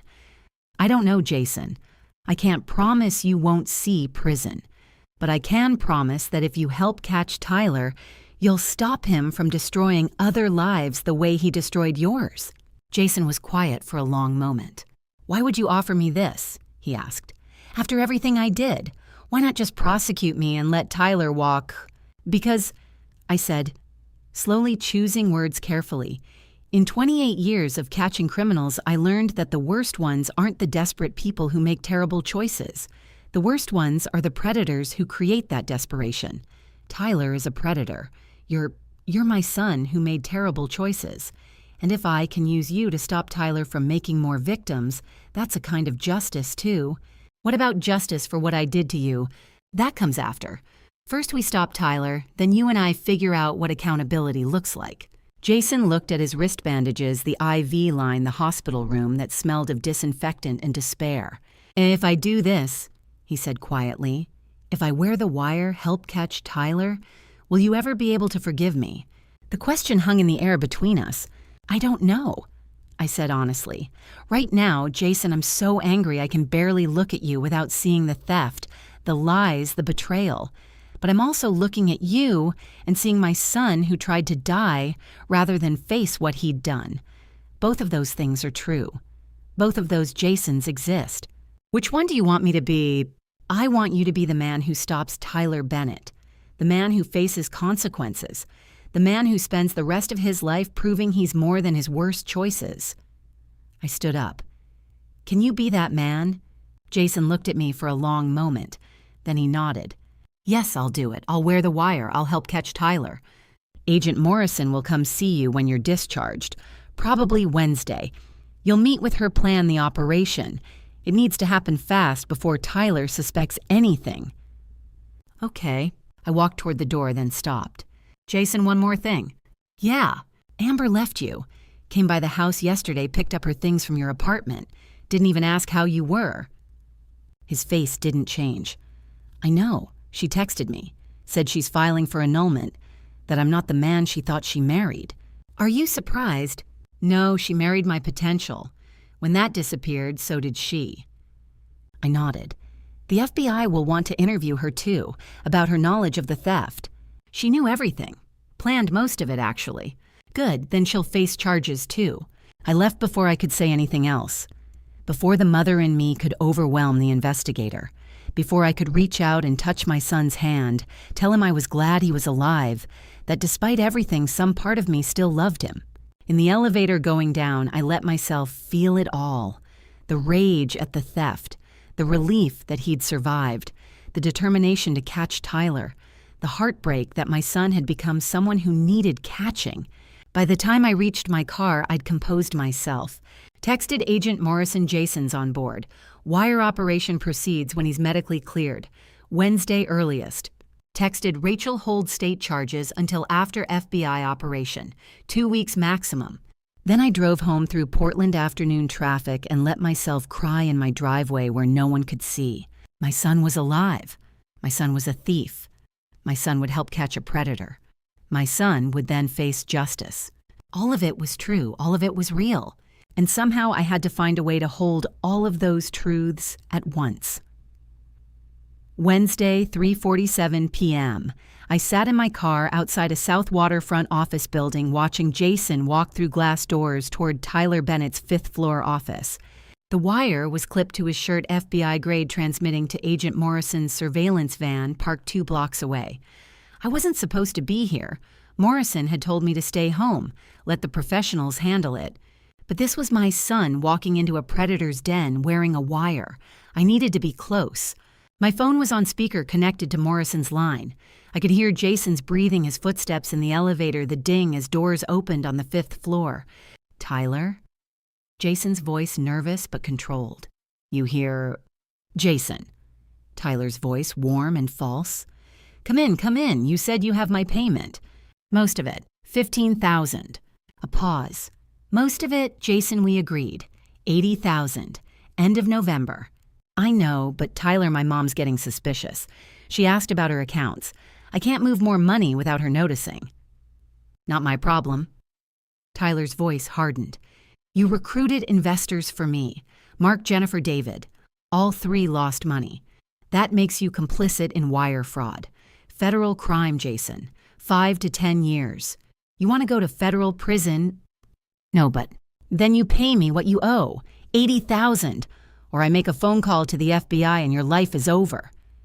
I gripped my steering wheel. There it was, extortion, on tape.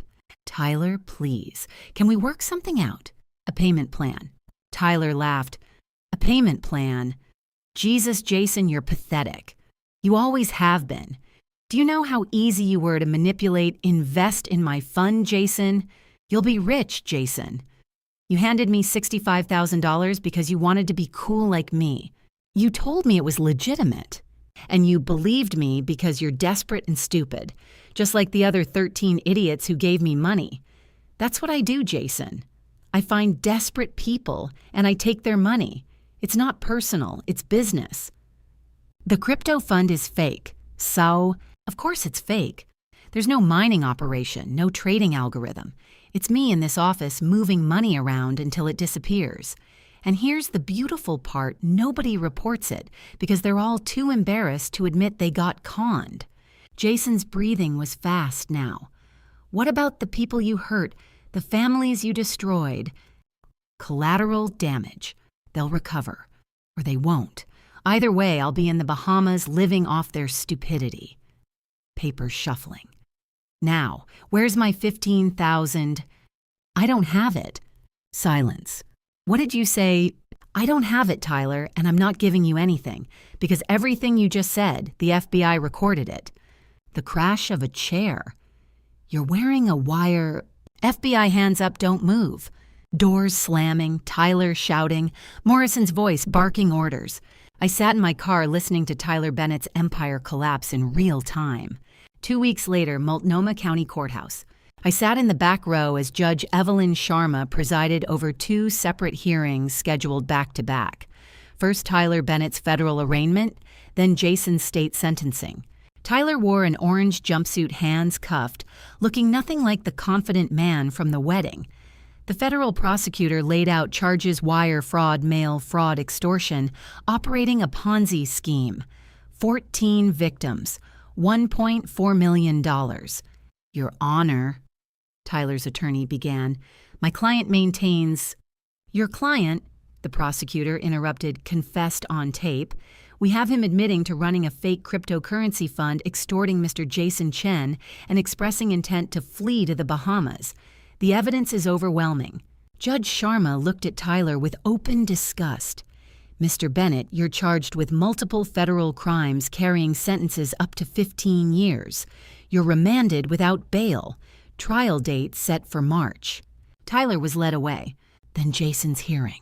He wore a suit Rachel Goldman had brought him, looked healthier than at the hospital, but still hollowed out. He stood before the judge while the prosecutor read state charges. Fraud, forgery, attempted theft of property. Mr. Chen. Judge Sharma said, "You've pleaded guilty to all charges. You've also cooperated with the FBI to capture a dangerous predator. Your attorney argues for house arrest. The prosecution recommends 2 years incarceration. Mrs. Chen, you're the victim. Would you like to address the court?" Rachel had asked me this morning if I wanted to speak. I'd said no, but now looking at Jason's back, I stood. Your Honor, my son stole from me, betrayed me, tried to sell my property. Those are facts. But it's also a fact that his cooperation stopped Tyler Bennett from destroying more lives. Jason made terrible choices. He needs to face consequences. But I believe those consequences should allow him to rebuild, not just punish. Judge Sharma nodded. Mr. Chen, I'm sentencing you to 12 months house arrest at your mother's residence, followed by 5 years supervised probation. You'll pay full restitution $143,267 plus interest. You'll attend mandatory therapy twice weekly, and you'll perform 500 hours community service. Jason's shoulders sagged with relief. Mr. Chen, the judge continued, your mother just advocated for mercy. Don't waste it. I won't, Your Honor. Thank you. As we left the courthouse, Rachel pulled me aside. Amber Whitmore's hearing is next month. Prosecutors are offering her a deal to testify against her role in the theft conspiracy, get probation instead of jail time. Will she take it? Probably. She's already cooperating. Gave them everything, text messages, planning conversations, her idea to claim you had dementia. I nodded. Some justice at least. Outside, Jason waited on the courthouse steps. We hadn't spoken since the hospital. Mom, he said quietly, thank you for what you said in there. I didn't do it for you. I did it because it was true. I know, but thank you anyway. I looked at my son, saw the man who'd stolen from me, saw the broken man in the hospital, saw someone failing, trying again. House arrest starts tomorrow, I said. You'll stay in the guest room. We'll have rules. I understand. And Jason, this isn't forgiveness. This is a chance. What you do with it determines everything else. I know. I walked to my car. Behind me, Jason called out, Mom, Tyler got 8 years. Did you hear? I had. The federal prosecutor had told me Tyler pleaded guilty in exchange for 8 years instead of 15. Good, I said. He deserved more. Yeah, he did. I drove home alone, leaving Jason to figure out his own transportation. Tomorrow, he'd move into my guest room for a year of house arrest. Tomorrow, we'd begin the slow, painful process of rebuilding something from the ruins of what we'd been. But today, I'd watch Tyler Bennett led away in handcuffs. Today, justice imperfect, complicated, but real had been served. And that was enough. 18 months later, I met Jason at Jade Palace on Southeast 82nd Avenue for dim sum. Sunday morning tradition, we'd started 3 months into his house arrest when we needed neutral ground that wasn't my house or a therapist's office. He was already there when I arrived, sitting at a table for 6, looking healthier than I'd seen him in years. His face had filled out. His eyes were clear. He wore a simple button-down and jeans clothes that fit his actual life instead of the image he'd tried to project. Mom! He stood, pulled out my chair. Small gesture, but earned through 1,000 small gestures over 18 months. You're early, I said. Sue's coming. Rachel, Helen. You said this was a celebration, so I figured I should be on time. The others arrived within minutes. Sue Park, with her usual efficiency, carrying a gift bag. Rachel Goldman, dressed casually for once without her lawyer armor. Helen Whitmore, looking lighter somehow than the guilt-ridden woman who'd sat in my living room 18 months ago. We ordered in Cantonese Hargao Siu Mai Char Siu Bao, and for a while just ate and talked about ordinary things. Portland weather, Sue's daughter's college acceptance, Rachel's new case, the comfortable noise of people who'd survived something together. Then Sue raised her teacup. To Jason, 1 year out of house arrest, 6 months at his new job, and she pulled a printout from the gift bag. First restitution check that didn't bounce. Everyone laughed, even Jason. It's not a joke, he said, but he was smiling. That's $5,000. On time, voluntary. Only $138,000 to go, I said dryly. $133,000, he corrected. I've paid 10 so far. Rachel raised her tea. To slow but steady progress. To accountability, Helen added. She'd lost her license for 6 months for the ethical breach of treating Jason while being Amber's mother, but she'd fought to keep her practice. To people who do the work. Jason looked at me. Mom, you want to say anything? I thought about it. About 18 months of Jason living in my guest room, following rules, attending therapy twice a week, working at Henderson Accounting under my old colleague's supervision. 18 months of slowly rebuilding trust through small proofs. You're not the man you were, I said. You're not yet the man you'll be. But you're someone I can share dim sum with on Sunday mornings. That's something. His eyes got bright. That's everything. After the meal, after goodbyes, Jason and I walked along the Willamette River waterfront. November, again, the air crisp. Portland preparing for winter. 18 months since Tyler's arrest. 15 months since Jason moved out of my house into his studio apartment. 12 months since he'd started paying restitution without being reminded. Tyler's up for parole in 6 years, Jason said. His lawyer sent paperwork asking if I'd write a letter supporting early release. Will you? No. He destroyed 14 lives, Mom. He destroyed mine. He deserves every year of that sentence.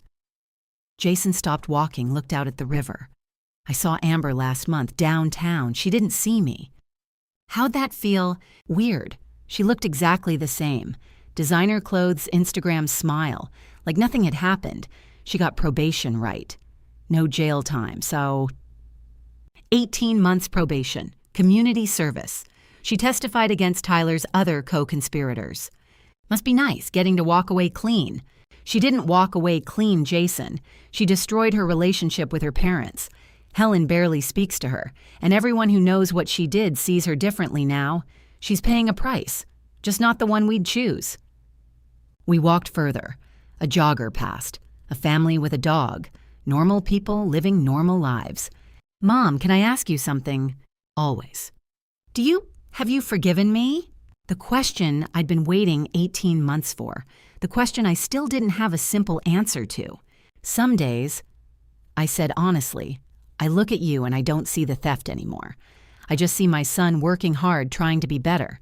Those days, yes, I've forgiven you. And other days, I remember finding your note in my filing cabinet. The security questions you wrote down like a shopping list for robbing me. Those days, I haven't forgiven you yet. Jason nodded. That's fair. But Jason, every day, good or bad, I choose to keep walking this road with you. That's what matters. The choosing. We reached my car in the parking lot. Jason's was 3 spots over the old Civic he'd bought with his first paychecks. Not fancy, but his. Same time next Sunday, he asked. Same time. I love you, Mom. I know, I love you too. I drove home through Portland streets thinking about accountability and mercy, justice, and redemption. About how the hardest thing I'd ever done wasn't catching my son committing crimes. It was watching him face the consequences and deciding to walk beside him anyway. Not ahead pulling him along, not behind pushing him forward. Beside him, step by difficult step. In 28 years of catching criminals, I'd learned that punishment without hope creates monsters. But mercy without accountability creates victims. Real justice is the narrow path between those two cliffs. Real love is walking that path together, even when you're both terrified of falling. My name is Margaret Chen. I'm 60 years old. My son stole from me and I made him pay for it. But I also made sure that payment could lead somewhere other than destruction. Some people will say I was too hard. Others will say I was too soft. Both are probably right. But we're still walking, still trying, still becoming something better than we were. And that's not failure. That's courage. What would you have done in my position? Tell me in the comments. I'd love to hear your thoughts. Thank you for listening to my story. Remember, you deserve respect, especially from family. And real love sometimes means holding people accountable. Thank you for staying with me until this point. Please comment number 1 so I know you're still here with me. Before we continue, here's a quick note. The next story contains some fictional elements and is created for entertainment and reference purposes only. Thank you for your support and for being here. This is the night my son made me disappear with a single sentence, while everyone in that elegant room sat there smiling, believing they were witnessing the perfect family celebration. I can still feel that evening in my bones. The reception hall was glowing. Crystal chandeliers scattered light across the ceiling. Music drifted softly between the tables, and the sound of laughter rose over the clinking of champagne glasses. To everyone else, it looked like a dream wedding. But I sat there quietly at my table, my hands pressed together in my lap, carrying a heart so full it almost hurt. Because even after being ignored, even after being treated like an outsider, I was still proud. I had helped pay for that wedding with more than $150,000 of my own savings. But that number does not even begin to explain what it cost me. It was the result of years of work, sleepless nights, sacrifices nobody saw, and dreams I kept delaying because I wanted David, my only son, to start his marriage with beauty, comfort, and dignity. Then David stood. The conversations faded, heads turned toward him. There he was in his tuxedo, polished and confident, smiling as he lifted the microphone. He looked every bit like the man I had prayed he would become. For one brief second, my heart softened. I let myself believe that all the hurt from the past few months would finally be washed away. The ignored messages, the planning meetings I was not invited to, the decisions made behind my back, the painful feeling that they only remembered me when another payment was due. I thought, now he will say it. Now my son would look out at that room and acknowledge the woman who raised him, the woman who stood by him when he had nothing, the mother who loved him long before anyone else applauded him. I believed this would be the moment he finally gave me my place. But I was wrong. I straightened in my chair, the scar on my neck tugging as I lifted my chin. I wanted to be ready, but the words that came out of his mouth were not meant for me. I want to thank Alice, he said, turning to the younger woman at my ex-husband's side. She's been like a mother to me. In fact, she is my mother. She's the reason I stand here today the man I am. Claws broke out, glasses clinked.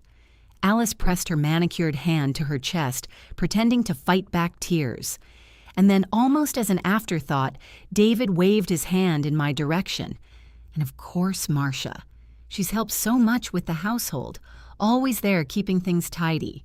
She's like family, really like the housekeeper who kept things running. Laughter rippled at a few tables. The words cut through me sharper than any blade could. My son, the child I had carried, nursed, clothed, fed and sacrificed for reduced me to a maid in front of his bride, her family, his friends, and even my ex-husband, who sat smirking quietly. Froze. I couldn't move, couldn't breathe. I felt every eye slide over me, some with confusion, some with pity, others just brushing past without a thought. My cheeks burned, but I refused to give them the satisfaction of seeing me crumble. I forced my back straight, let my lips press into the faintest of smiles, and swallowed the bile that had risen in my throat. Inside, though, I shattered. The rest of the speech blurred into meaningless sound. Toasts were raised, laughter filled the hall, but I didn't hear a word. My ears rang with only his betrayal. He had rewritten me, my own son, as if my motherhood had never existed, as if my sacrifices were invisible. And so I did the only thing I could to protect what little dignity I had left. I stood quietly, smoothed the hem of my dress, and walked out. I didn't make a scene. I didn't confront him. I didn't demand acknowledgement. I walked out into the cool night air, away from the music and the clinking glasses, and let the silence wrap around me. But as I walked across the parking lot, my heels clicking against the pavement, a storm brewed inside me. He thought he had silenced me. He thought he had buried me beneath shame and humiliation. What he didn't know, what none of them knew, was that I still held the power to dismantle every false foundation he had built his life on. And that night, as tears stung my eyes, but resolve hardened my spine, I vowed silently, if he could deny me as his mother, then I would show him, in ways he'd never forget, exactly who I was. Before I go further, I need you with me on this. Where are you watching from? Have you ever given everything to someone only to be humiliated in return? Share your experience in the comments. I want to know how many of you have walked through betrayal like this. I remember gripping the steering wheel so tightly that night that my fingers ached. The banquet hall lights faded in the rearview mirror, replaced by the endless dark stretch of highway ahead. My dress still smelled faintly of perfume and champagne, but all I felt was the sting of humiliation clinging to me like smoke. My son's words echoed again and again. She's like the housekeeper who kept things running. That was how he described me after I had spent more than 62 years building my life around him. after I had poured every ounce of myself into raising him and then emptied my bank account to give him a wedding he didn't deserve. The silence in the car was suffocating. I didn't even turn on the radio. I wanted to hear the truth of my own breathing, shallow and uneven. My mind replayed scenes like an old film reel, every frame sharper than the last. The years I spent cleaning other people's homes when David was little just to make sure he had shoes that weren't worn through at the toes. The late nights I stayed up helping him with homework after working double shifts. The sacrifices I made to send him to law school, telling myself that all of it would be worth it when I saw him stand tall in his own success. And then the final blow, the wedding. I had written every check without complaint, from the flowers to the band, convincing myself that this was my gift of love to him. $150,000. That number ran through my head like a curse. I had traded my security, my retirement, the cushion I had worked a lifetime to build. For a moment, I believed would unite our family, and in return, I had been erased. Tears slid down my cheeks, but they weren't the soft tears of grief. They were hot, angry, bitter tears. I thought about every dollar I had signed away and how each one had purchased my own humiliation. And then, something inside me shifted. That money wasn't gone. It wasn't wasted. It was a receipt, a record of how much I had given. And that receipt would become my proof when I decided to collect what was truly mine. As the car cut through the night, I began to notice how calm the streets were. Families were asleep in their homes, lights glowing softly in windows. I thought about all the mothers tucked in their beds, probably dreaming of their children with pride. Meanwhile, I was driving alone, scarred, humiliated, and cast aside. The loneliness pressed on me. But underneath it burned something stronger, resolve. If David had stood on that stage and announced to the world that I was nothing more than his maid, then he had just given me permission to stop carrying him as a son. I parked in front of my house, the same house where I had raised him, the same house I had worked tooth and nail to hold on to after his father abandoned us. I sat in the driveway for a long time before cutting the engine, letting the ticking of the cooling car fill the silence. I knew then that silence would be my weapon. I wouldn't shout. I wouldn't beg for acknowledgement. I wouldn't demand respect. I would let my actions speak slowly, carefully, and in ways that would strip him of everything he thought he owned. That drive home was the longest of my life, but it was also the beginning of something I had never imagined for myself: revenge. I often tell myself that people see the glory but never know the story. They saw my son standing tall at that wedding, looking like he had built himself from the ground up. But if they had seen the early years, the real years, they would know he was standing on the back of a mother who had carried the weight alone. When David was little, our life was a constant struggle. His father, Charles, was always inconsistent. Some weeks he was there playing the role of husband and father, and then the next he would vanish chasing after business schemes or women who made him feel young again. I never knew if the rent would be paid on time or if I would be left juggling late notices and threats of eviction. And more often than not, it was me alone at the kitchen table, late into the night. Bill spread out in front of me, a half-empty cup of coffee growing cold as I tried to make numbers stretch further than they could. I worked wherever I could find hours. By day, I held down steady work in an office answering phones and filing papers for men who looked straight through me as if I were invisible. By night, I scrubbed the floors of other people's homes, polished their furniture, washed their linens, and left before sunrise so they would never see the woman who had quietly kept their lives neat and shining. I'd slip in while they were gone, clean their mess, and slip out like I had never existed. Then I'd hurry home to pack lunches, braid David's hair when he was still small, and walk him to school with a smile that hid how exhausted I really was. There were days when my body felt like it couldn't go on. I remember one night in particular when I came home from cleaning an office building, my hands raw from bleach water, and found David asleep at the kitchen table. He had waited up for me with his homework spread out. I sat down beside him, shook him gently awake, and helped him finish his math problems, even though my eyes could barely focus. He hugged me that night and said, "Mom, you're the strongest person I know." I carried that sentence in my heart for years like a medal. That was before the world taught him to be ashamed of me. It wasn't glamorous. There were no vacations, no designer clothes, no nights out. Every dollar went to survival. Food on the table, gas in the car, and books for school. When Charles drifted back in, it was never to help shoulder the load. It was to criticize me for not keeping myself up, for looking tired, for not being enough of the woman he thought he deserved. And yet, despite his absence, despite the constant storm of instability, I made sure David never went without. He might not have had the latest gadgets, but he had clean clothes meals every day, and a mother who would have laid down her life for him without hesitation.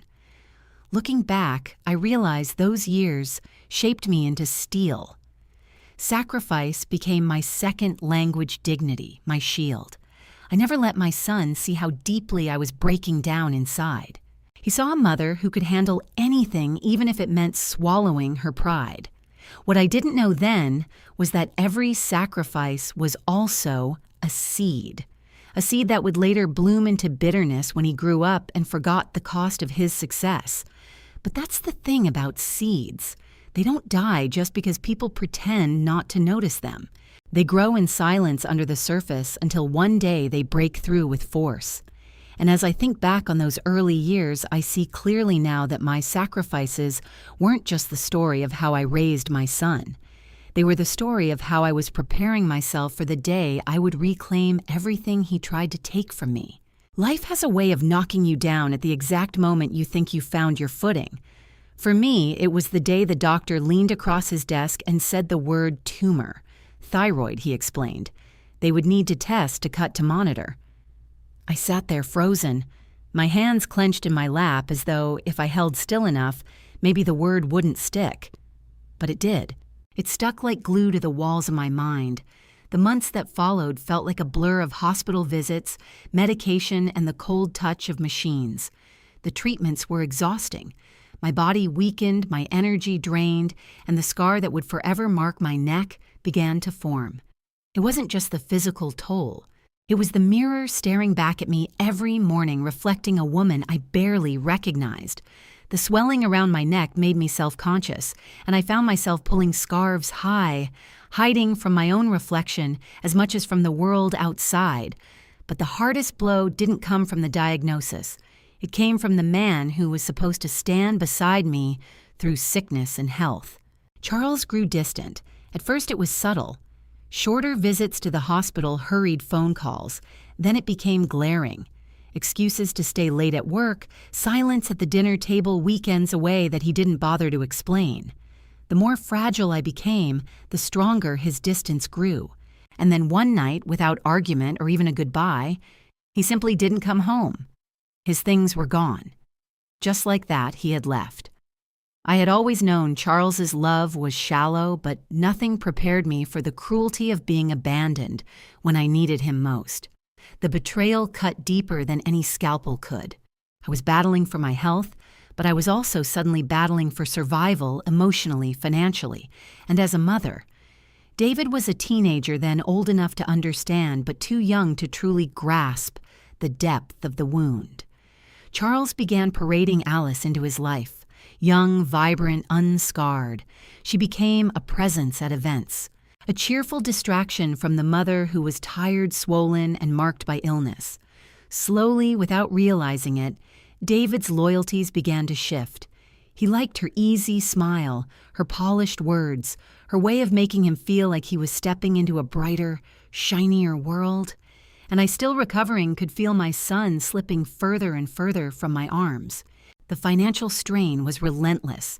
Medical bills piled high, each envelope a reminder that sickness carried a price tag I could hardly afford. With Charles gone, every responsibility fell back on me. Even when my body cried out for rest, I dragged myself to work, covering shifts I had no strength for. Scrubbing floors with trembling hands because rent and utilities didn't pause for cancer scares or broken marriages. Every scar, the one on my neck and the invisible ones in my heart, was earned in those nights when I fought to hold everything together alone. But what hurt most wasn't the bills or even Charles's desertion. It was watching David look at me with growing shame, as though my illness had made me less. He didn't say it, not then. But I saw it in his eyes, where once he told me I was the strongest woman he knew. Now he looked at me as though I were fragile, embarrassing something to be hidden. I told myself it was just teenage discomfort, that he would outgrow it. But deep down, I knew the fracture had begun.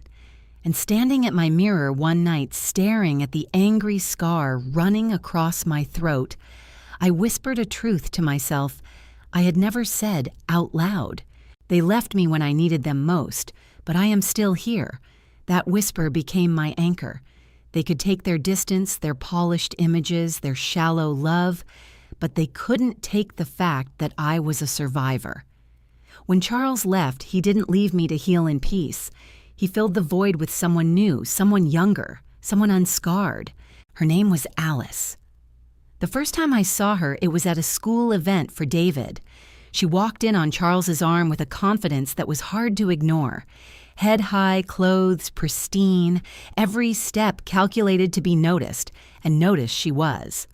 Even David's friends looked at her with curiosity, some whispering about how stylish she seemed.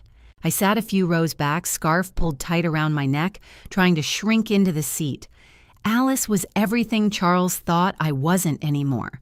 She was polished, where I was tired, glamorous, where I was plain healthy, where I was healing, and she wasted no time slipping into the cracks. My illness and Charles's betrayal had left behind. She didn't scold David when his grades slipped. She flattered him. She didn't lecture him about responsibilities. She laughed and made him feel important.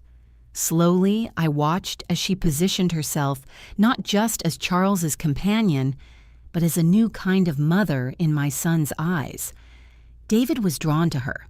At first, it was the small things.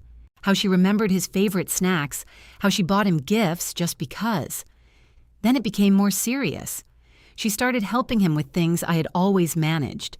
School applications, birthday parties, even simple advice he once sought from me. I could feel him slipping away with every passing month.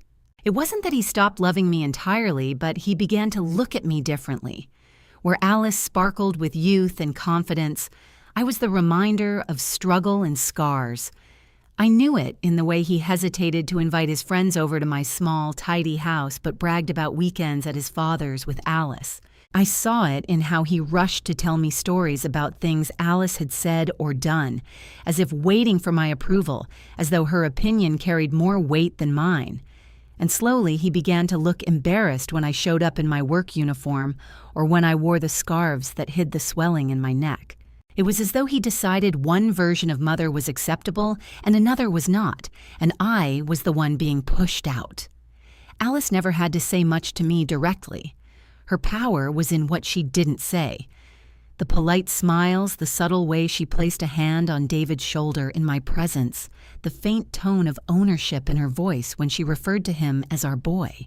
It was a quiet theft, and I stood by powerless as she rewrote herself into his life. I kept telling myself it was just a phase, that David would grow older and see through the surface of it all, that he would remember who had been there through every fever, every scraped knee, every night of hunger disguised as a smaller portion on my plate so he could eat more. But deep down, I feared something else, that Charles and Alice's polish their charm, their pretense of success would permanently reshape the way my son saw me. Not as the backbone of his life, but as the scarred woman who cleaned other people's messes to keep him afloat. And in time, I realized that was exactly what was happening.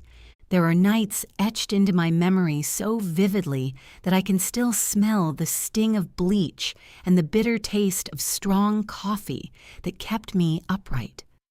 Those were the nights I carried the world on my shoulders while my son slept peacefully, never knowing how much it took to keep his dreams alive. When David got accepted into law school, I cried tears of joy. Not because I doubted his ability, but because I knew how much it would cost. Tuition books, living expenses, all on top of the bills that already seemed to grow taller each month.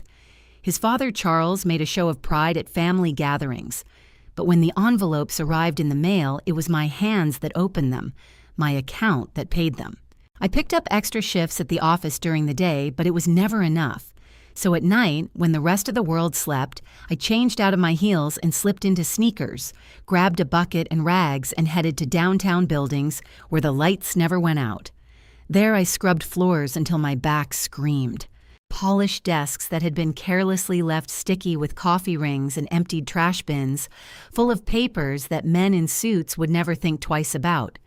Every paycheck from those hours was spoken for before it hit my hands. Tuition first, then books, then rent. Some mornings I would stumble home just as the sun was rising, too exhausted to cook breakfast, but forcing myself to anyway. I'd set a plate in front of David, urging him to eat while I hid my trembling hands beneath the table. He never knew that the reason his tuition was paid on time wasn't because of loans or scholarships, but because his mother's knees were raw from scrubbing. I made sure he never knew. I wanted him to believe his life was stable, that his path was paved, that success was within his reach, without the weight of my sacrifice shadowing him. But my body kept the score. The tumor in my neck was healing, but the scar was still fresh and angry. I wore scarves in every season, tugging them up, even in summer heat, because I couldn't stand the way people's eyes lingered on it. At work, I noticed colleagues glancing too long, then looking away politely. On buses, strangers gave quick double takes, and at home, my own son began to avoid looking directly at it. I could feel his discomfort. He never said a word, but silence can be louder than words. It was the silence of a boy, ashamed of how his mother looked. Still, I pressed forward. Each time I pulled out my checkbook, each time I dropped another envelope in the mailbox with payment enclosed stamped across it, I reminded myself this was the price of his future. This was my investment not in stocks or property, but in a boy I believed would one day turn into a man who would remember who carried him here. The irony is that the very sacrifices I made became the reasons he drifted away. He saw the cleaning jobs as something to be embarrassed of, the scar as something ugly, the exhaustion as weakness, where I saw proof of survival. He saw reminders of poverty and illness, and that distance between what I meant and what he saw grew wider every year. But I never stopped. Even when my bones ached, even when I went home and wrapped heating pads around my back just to get a few hours of rest before another shift, I kept going. Because that's what mothers do. We break ourselves to build our children whole. And yet sitting here now, looking back, I realize something. Every check I wrote, every shift I worked, every scar I carried was more than sacrifice. It was power. Power he would one day regret underestimating. Because while he thought he was erasing me from his story, I was writing chapters he would never be able to undo. When David first told me he was getting married, I felt a joy so sharp it nearly cut me. I pictured myself finally watching my sacrifices bloom into something beautiful. A day when he would stand proud and I would stand beside him as his mother honored for the role I had played in bringing him there. But almost immediately, that joy was tempered with the weight of responsibility. Weddings of the kind he wanted were expensive, and though I had already given him more than most mothers could ever dream of, he looked to me again, and I, as always, opened my savings, draining what little security I had left. The venue, the catering, the flowers, the suits. One by one, I wrote the checks. Each payment was a piece of my retirement, a piece of the future I had once imagined for myself. But I told myself it was worth it. This was his day, and my duty as a mother was to make it shine. The irony, of course, was that the more money I poured in, the less voice I seemed to have. I was not asked which song should play or which color should decorate the hall. I was not invited to the food tastings or the meetings with photographers. Charles and Alice were there for those. I would hear later about how Alice suggested the cake flavor or how she accompanied them to pick out centerpieces. Her name threaded into every detail that should have been mine. I tried not to let it sting. I told myself it was enough to know I was funding it, that my love was written into every detail, even if my name wasn't. But small humiliations began to pile up, too subtle to make a scene over, but sharp enough to leave scars. One day, when we sat down to discuss seating arrangements, I noticed my name wasn't on the head list. I asked about it gently, trying to hide the tremor in my voice. David cleared his throat and said, "Mom, it'll just be simpler this way. We don't want to confuse the guests." I stared at him, confused them. How I was his mother. But then he moved on quickly, talking about the order of speeches as if my presence at the table wasn't worth a second thought.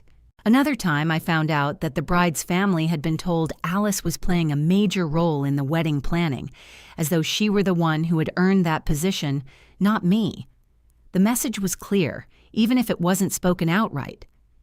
Alice fit the image they wanted to present, while I was better off in the shadows. I kept telling myself it was nerves, that weddings were stressful, that maybe I was reading too much into things. But in my gut, I knew the stage was being set for something worse. Every receipt I filed away, every check I signed, felt like a stone I was laying in the foundation of a house where I wasn't welcome.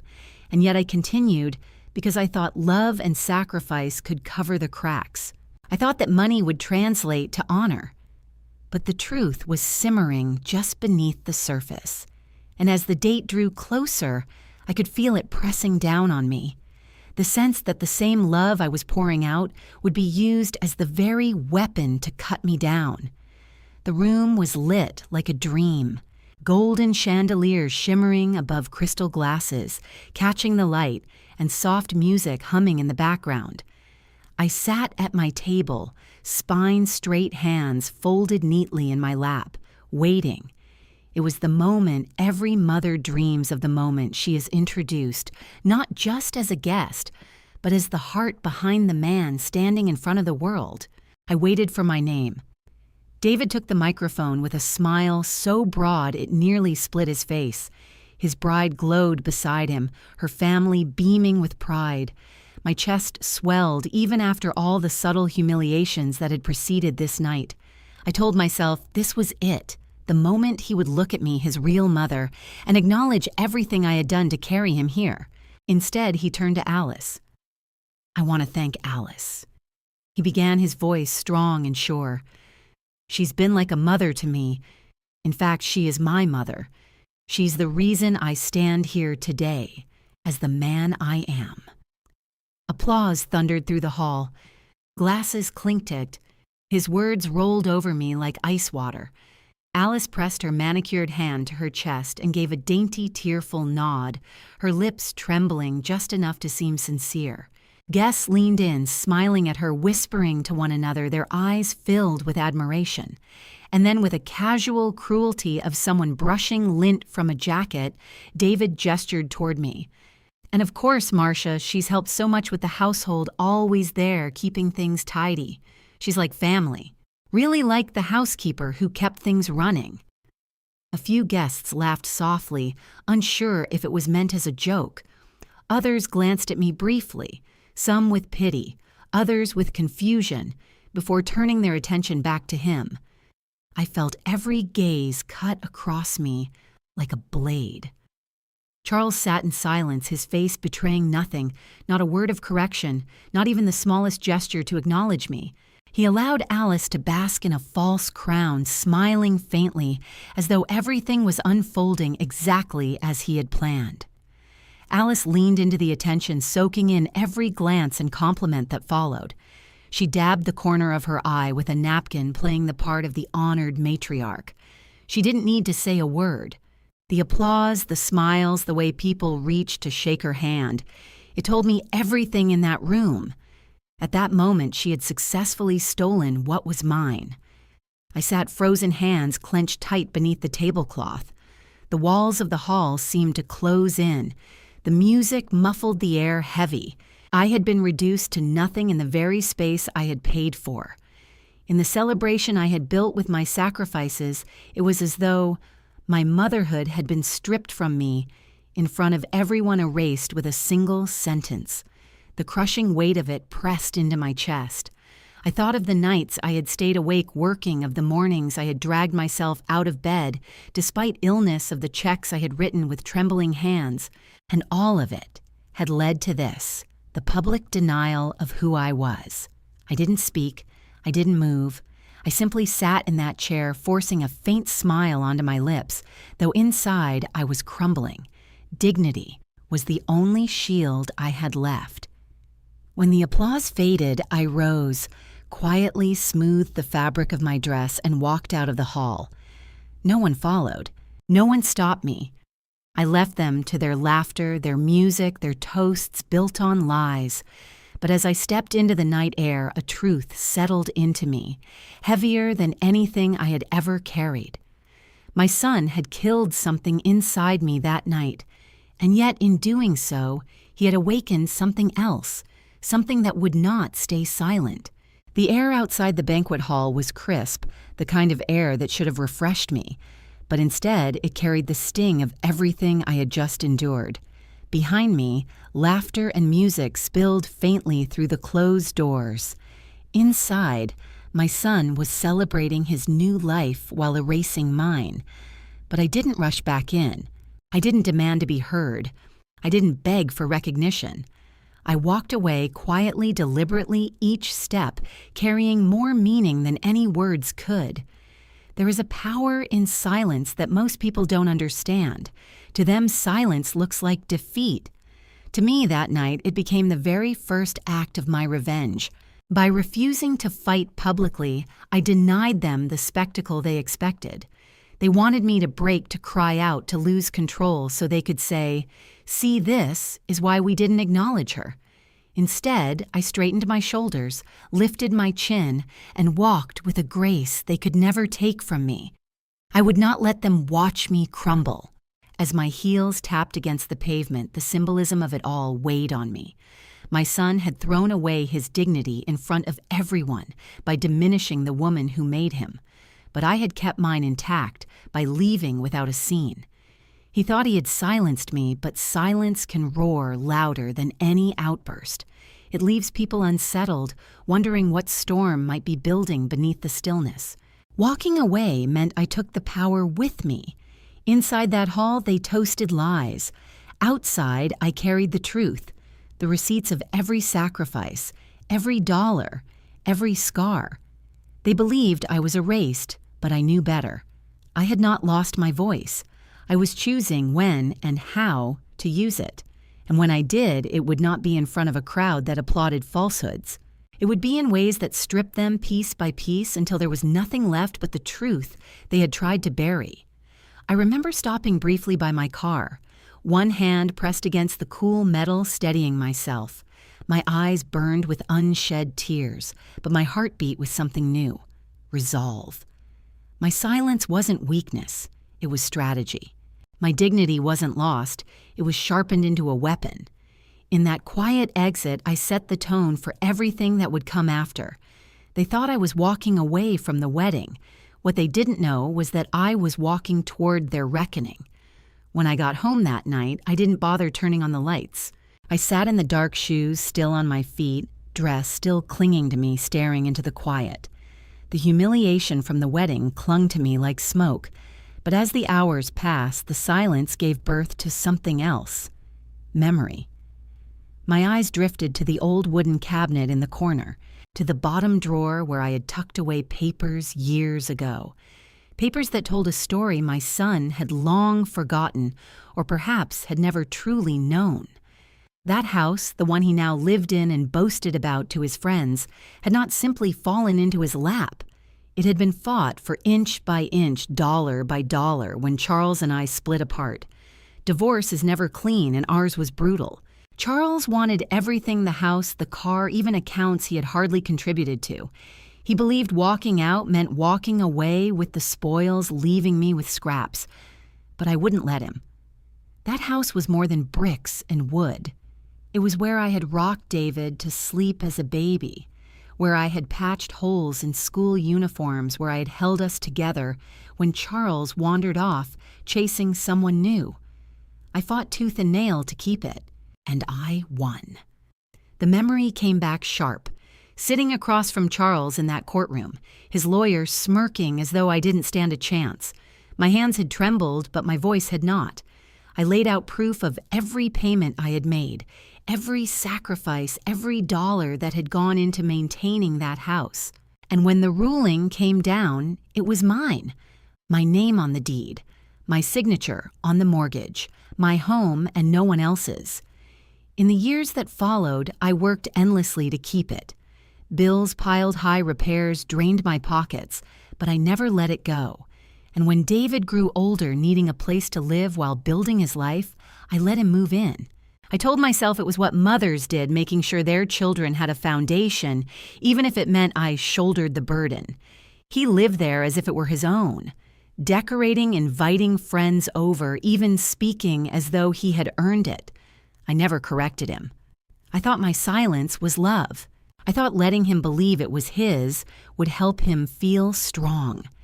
But now, in the quiet aftermath of his betrayal, I saw my silence differently. I had handed him the illusion of ownership. When the truth had been folded neatly into that bottom drawer all along the title deed, the documents with my name in bold, they were still there, untouched, waiting for the day I might need to remember who really built this life. I rose from the chair, walked to the cabinet, and pulled open the drawer. My hands brushed past old photographs, birthday cards, and school certificates until they landed on the stiff weight of paper. I pulled the file out, flipped it open, and there it was. Proof. Proof that the house my son so proudly showed off was mine. Proof that every dollar he spent inside those walls was spent under my roof, not his. A bitter smile crept across my lips. David didn't even know he was living beneath the weight of my sacrifice. He thought he had erased me at his wedding, but these papers told another story. A story that could unravel everything he thought he owned. That night, as I laid the documents across the table, a seed of revenge took root in me. I no longer felt like the erased mother who walked out of a banquet hall unseen. I felt like the woman who held the keys to his downfall. And for the first time in a long while, I slept with a sense of control returning to my chest. I sat at my kitchen table long after midnight, the stack of papers spread out before me like witnesses to a trial only I could hear. The title deed, the receipts, the documents that carried my name. They were reminders of every battle I had fought and won. Even when the world told me I would lose around me, the house was quiet, but my mind roared with decades of memories. Betrayal had never been a stranger to me. Charles had betrayed me when he walked out during my illness. Alice had betrayed me by slipping into my place, smiling as though she had earned my sacrifices. And now my son David, the child I had carried fed and fought for, had delivered the sharpest betrayal of all. The weight of it sat heavy in my chest. For years I had mistaken silence for peace. I told myself I was keeping the family together by swallowing my pride, by letting things go, by pretending not to see the distance growing. But what had it earned me? A wedding, where I was erased. My motherhood reduced to servitude. My sacrifices turned into punchlines. I rose and walked to the mirror in the hallway. The light was dim, but I could still see the scar across my throat, pale and jagged against my skin. For years I had hidden it beneath scarves, ashamed of what it signified. The illness that nearly took me, the weakness Charles couldn't bear, the reminder of a season when my body betrayed me. But staring at it now, I saw something different. That scar wasn't weakness. It was survival. It meant I had endured. It meant I had been left alone and still found a way to live. I traced it gently with my fingers and whispered to my reflection, "This is not my shame. This is my proof."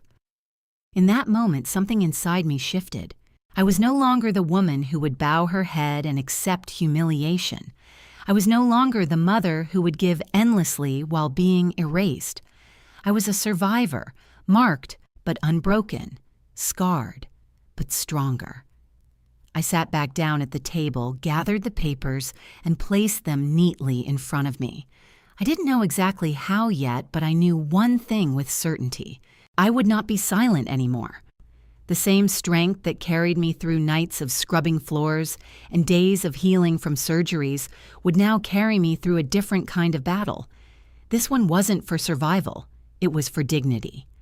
I would remind David and Charles that everything they stood on was built by me, and if they could not honor me as their foundation, then I would show them how easily that foundation could be pulled away. That night, I made my decision. Silence had been my prison, but now it would be my weapon. The morning after I made my decision, I woke up with a clarity I hadn't felt in years. For too long, I had been the giver, the silent one, the woman who bent so others could stand taller. But that version of me had walked out of the wedding hall and never returned. The woman who rose from bed that morning was someone else, someone ready to act. I started with the papers I had pulled from the drawer the night before. The title deed, the proof of ownership, the documentation that carried my name in bold print. This wasn't sentiment, it was power. With it, I went to the courthouse and began the process of reclaiming what was mine. Eviction papers were drawn, stamped and placed in a crisp envelope. My hands didn't shake when I held them. They felt steady, almost eager.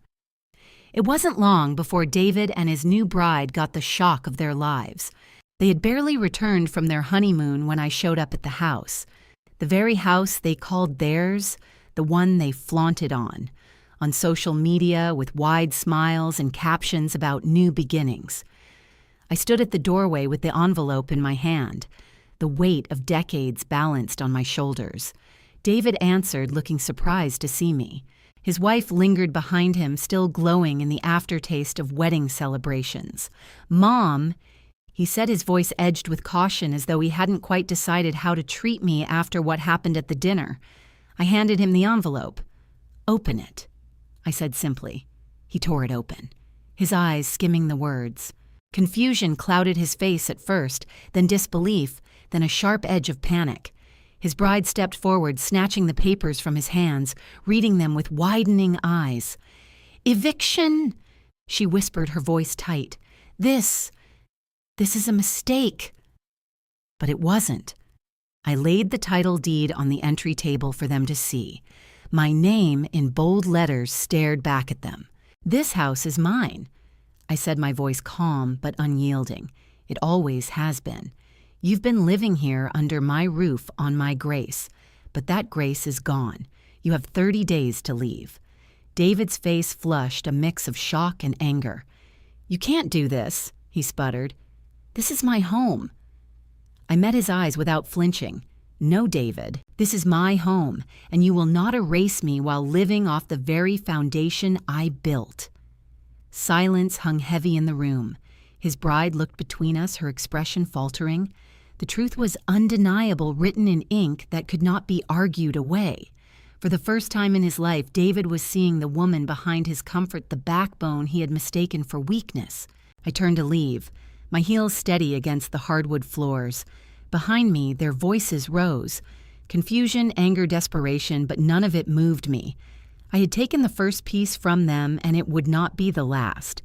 As I stepped outside, the sun hit my face, and I felt something I hadn't felt in years. Freedom. My silence had ended. My revenge had begun. Taking back the house was only the first blow. It stripped away the illusion that David stood on his own 2 feet, but I knew that without going further, he would still cling to other crutches I had quietly provided. Over the years, I had been the silent hand behind so much of his comfort.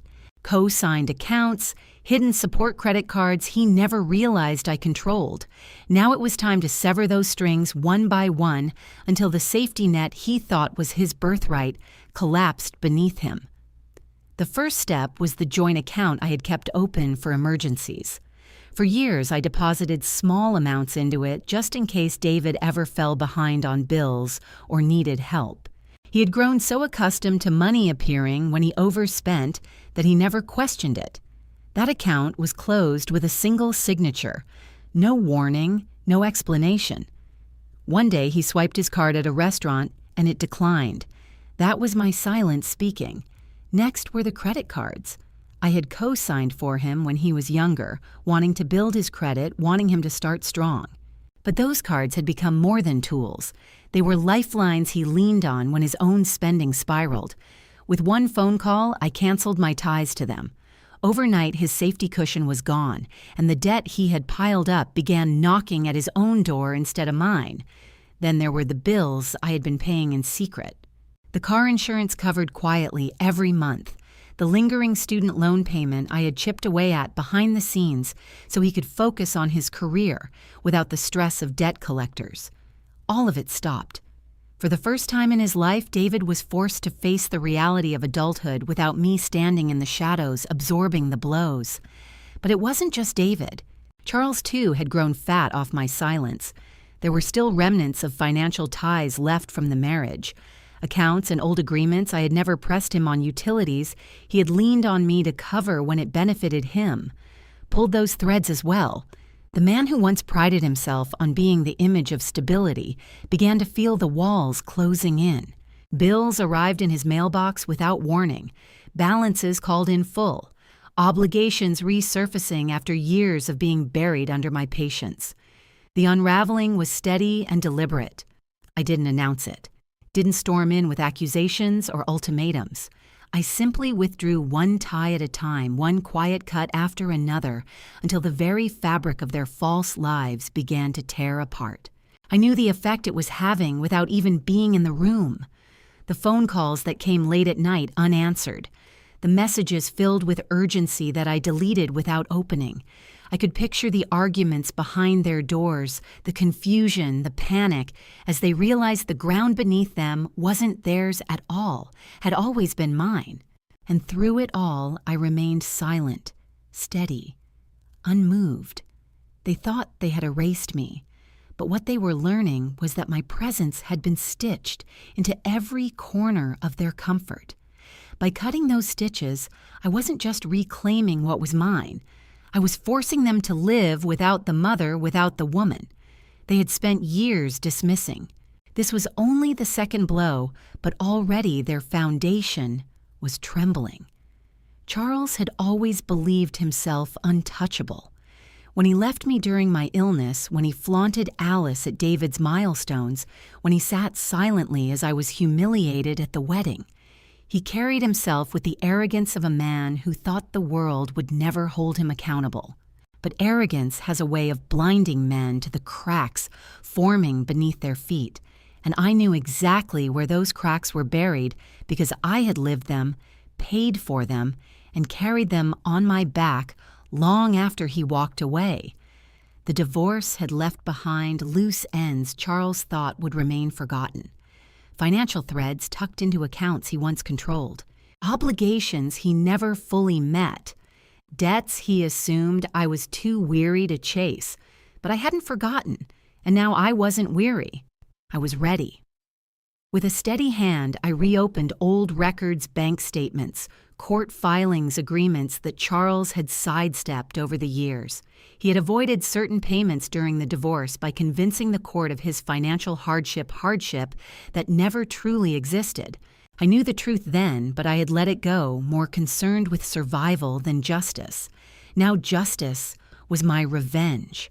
I submitted evidence to the right offices, let the numbers speak for themselves, and watched as the past came roaring back to his doorstep. The effect was immediate.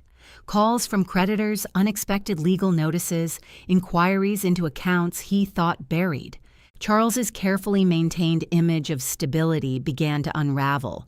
The polished exterior he presented at church, at dinners, at gatherings, with Alice by his side, was cracking, and Alice, who had once seemed untouchable, began to shift in the shadows. She had been attracted to the confidence, the illusion of success, the man who looked like he had it all together. But as the facade crumbled, so did her devotion. I heard whispers, her tone sharper in public, her presence at his side less consistent, her laughter thinner. She had signed up to play the part of admired partner, not caretaker, of a man losing his grip. And David, he was reeling from his own unraveling, evicted from the home he thought was his. Cards declined, bills mounting. He looked to his father for strength, but what he found was a mirror image of his own collapse. Father and son, both stripped of the illusions they had built on my sacrifice, now stood exposed. The foundation they thought was theirs was gone, and the truth was unavoidable. It had always been mine. I didn't have to raise my voice. I didn't have to show my face. My silence had become their storm. Charles's reputation, once held up by falsehoods and polished lies, was now stained by the weight of his failures. And Alice, the woman who once looked at me with subtle triumph, was quietly stepping back, distancing herself from a man who could no longer provide the shine she craved. Father and son thought they had erased me, but now together they were learning that everything they had stood on was borrowed, and the lender had come to collect. It was late evening when I heard the knock. First I didn't move. The weight of silence filled the house, the same silence I had lived in when Charles left, the same silence I carried home from David's wedding dinner. But this time the silence didn't belong to despair, it belonged to strength. I opened the door, and there he was. David, my son, no longer the proud groom, no longer the polished attorney's child who believed appearances could replace truth. He looked broken. His clothes were wrinkled, his face-drawn eyes hollow from sleepless nights. The arrogance that once dripped from his voice was gone. He stood there as though he was searching for something he had lost long ago. The mother he had dismissed, erased, humiliated. He tried to speak, but his voice faltered. I didn't move aside. I let him stand there in the doorway, the night air cool against us both. Finally, he whispered, "Mom, I'm sorry." And that was when I took him back, not into my home, but into his own past. I reminded him of nights when I worked double shifts just to keep the lights on. I reminded him of mornings when I went without food so he could eat. I reminded him of the tuition checks I signed with trembling hands, knowing it meant I couldn't repair the leaking roof or buy medicine I desperately needed. I painted the picture of sacrifice, a picture etched with love, with suffering, with a hope that he would grow into a man who would honor where he came from. Then I contrasted it with what he had given me: shame. A wedding dinner where I was stripped of my title as mother, reduced to a servant in front of strangers, a lifetime of choosing others over me, siding with a man who abandoned us, and a woman who had no stake in his upbringing. I allowed the silence to settle between us after I spoke. David's tears kept falling, but I did not move to comfort him. I did not reach for his hand. I did not wipe his face the way I had done when he was a little boy. This pain was his now. For too long, I had carried the weight of his choices for him. I had softened his mistakes, excused his cruelty, and swallowed my own hurt just to keep the peace. But that night, I finally understood something. Forgiveness was no longer something he could demand from me. It was not a gift he was automatically entitled to just because I was his mother. He had made forgiveness feel cheap the moment he chose his pride, his image, and his new life over the woman who had given him everything. And in that moment, I realized my real revenge was not destroying him. It was not raising my voice. It was not making him suffer more. It was not begging the world to see what he had done to me. My real revenge was taking myself back, my dignity, my voice, my power. Whether I forgave David or not was no longer the center of my story. That decision no longer controlled me. What mattered was that I had survived the humiliation. I had endured the betrayal. I had stood in the wreckage of what my own son had done to me, and I had not broken. So I looked at him and said calmly, "You chose who I was at that dinner, but tonight I choose who I am." And that was all I gave him. Whether he ever found his way back into my life or remained standing outside the door forever was no longer my burden to carry. The door was still there, but now the key was in my hand. And for the first time in decades, I did not feel like a mother waiting to be loved. I felt free. So tell me, if you were standing where I stood, would you forgive him, or would you let him live with the full weight of what he chose?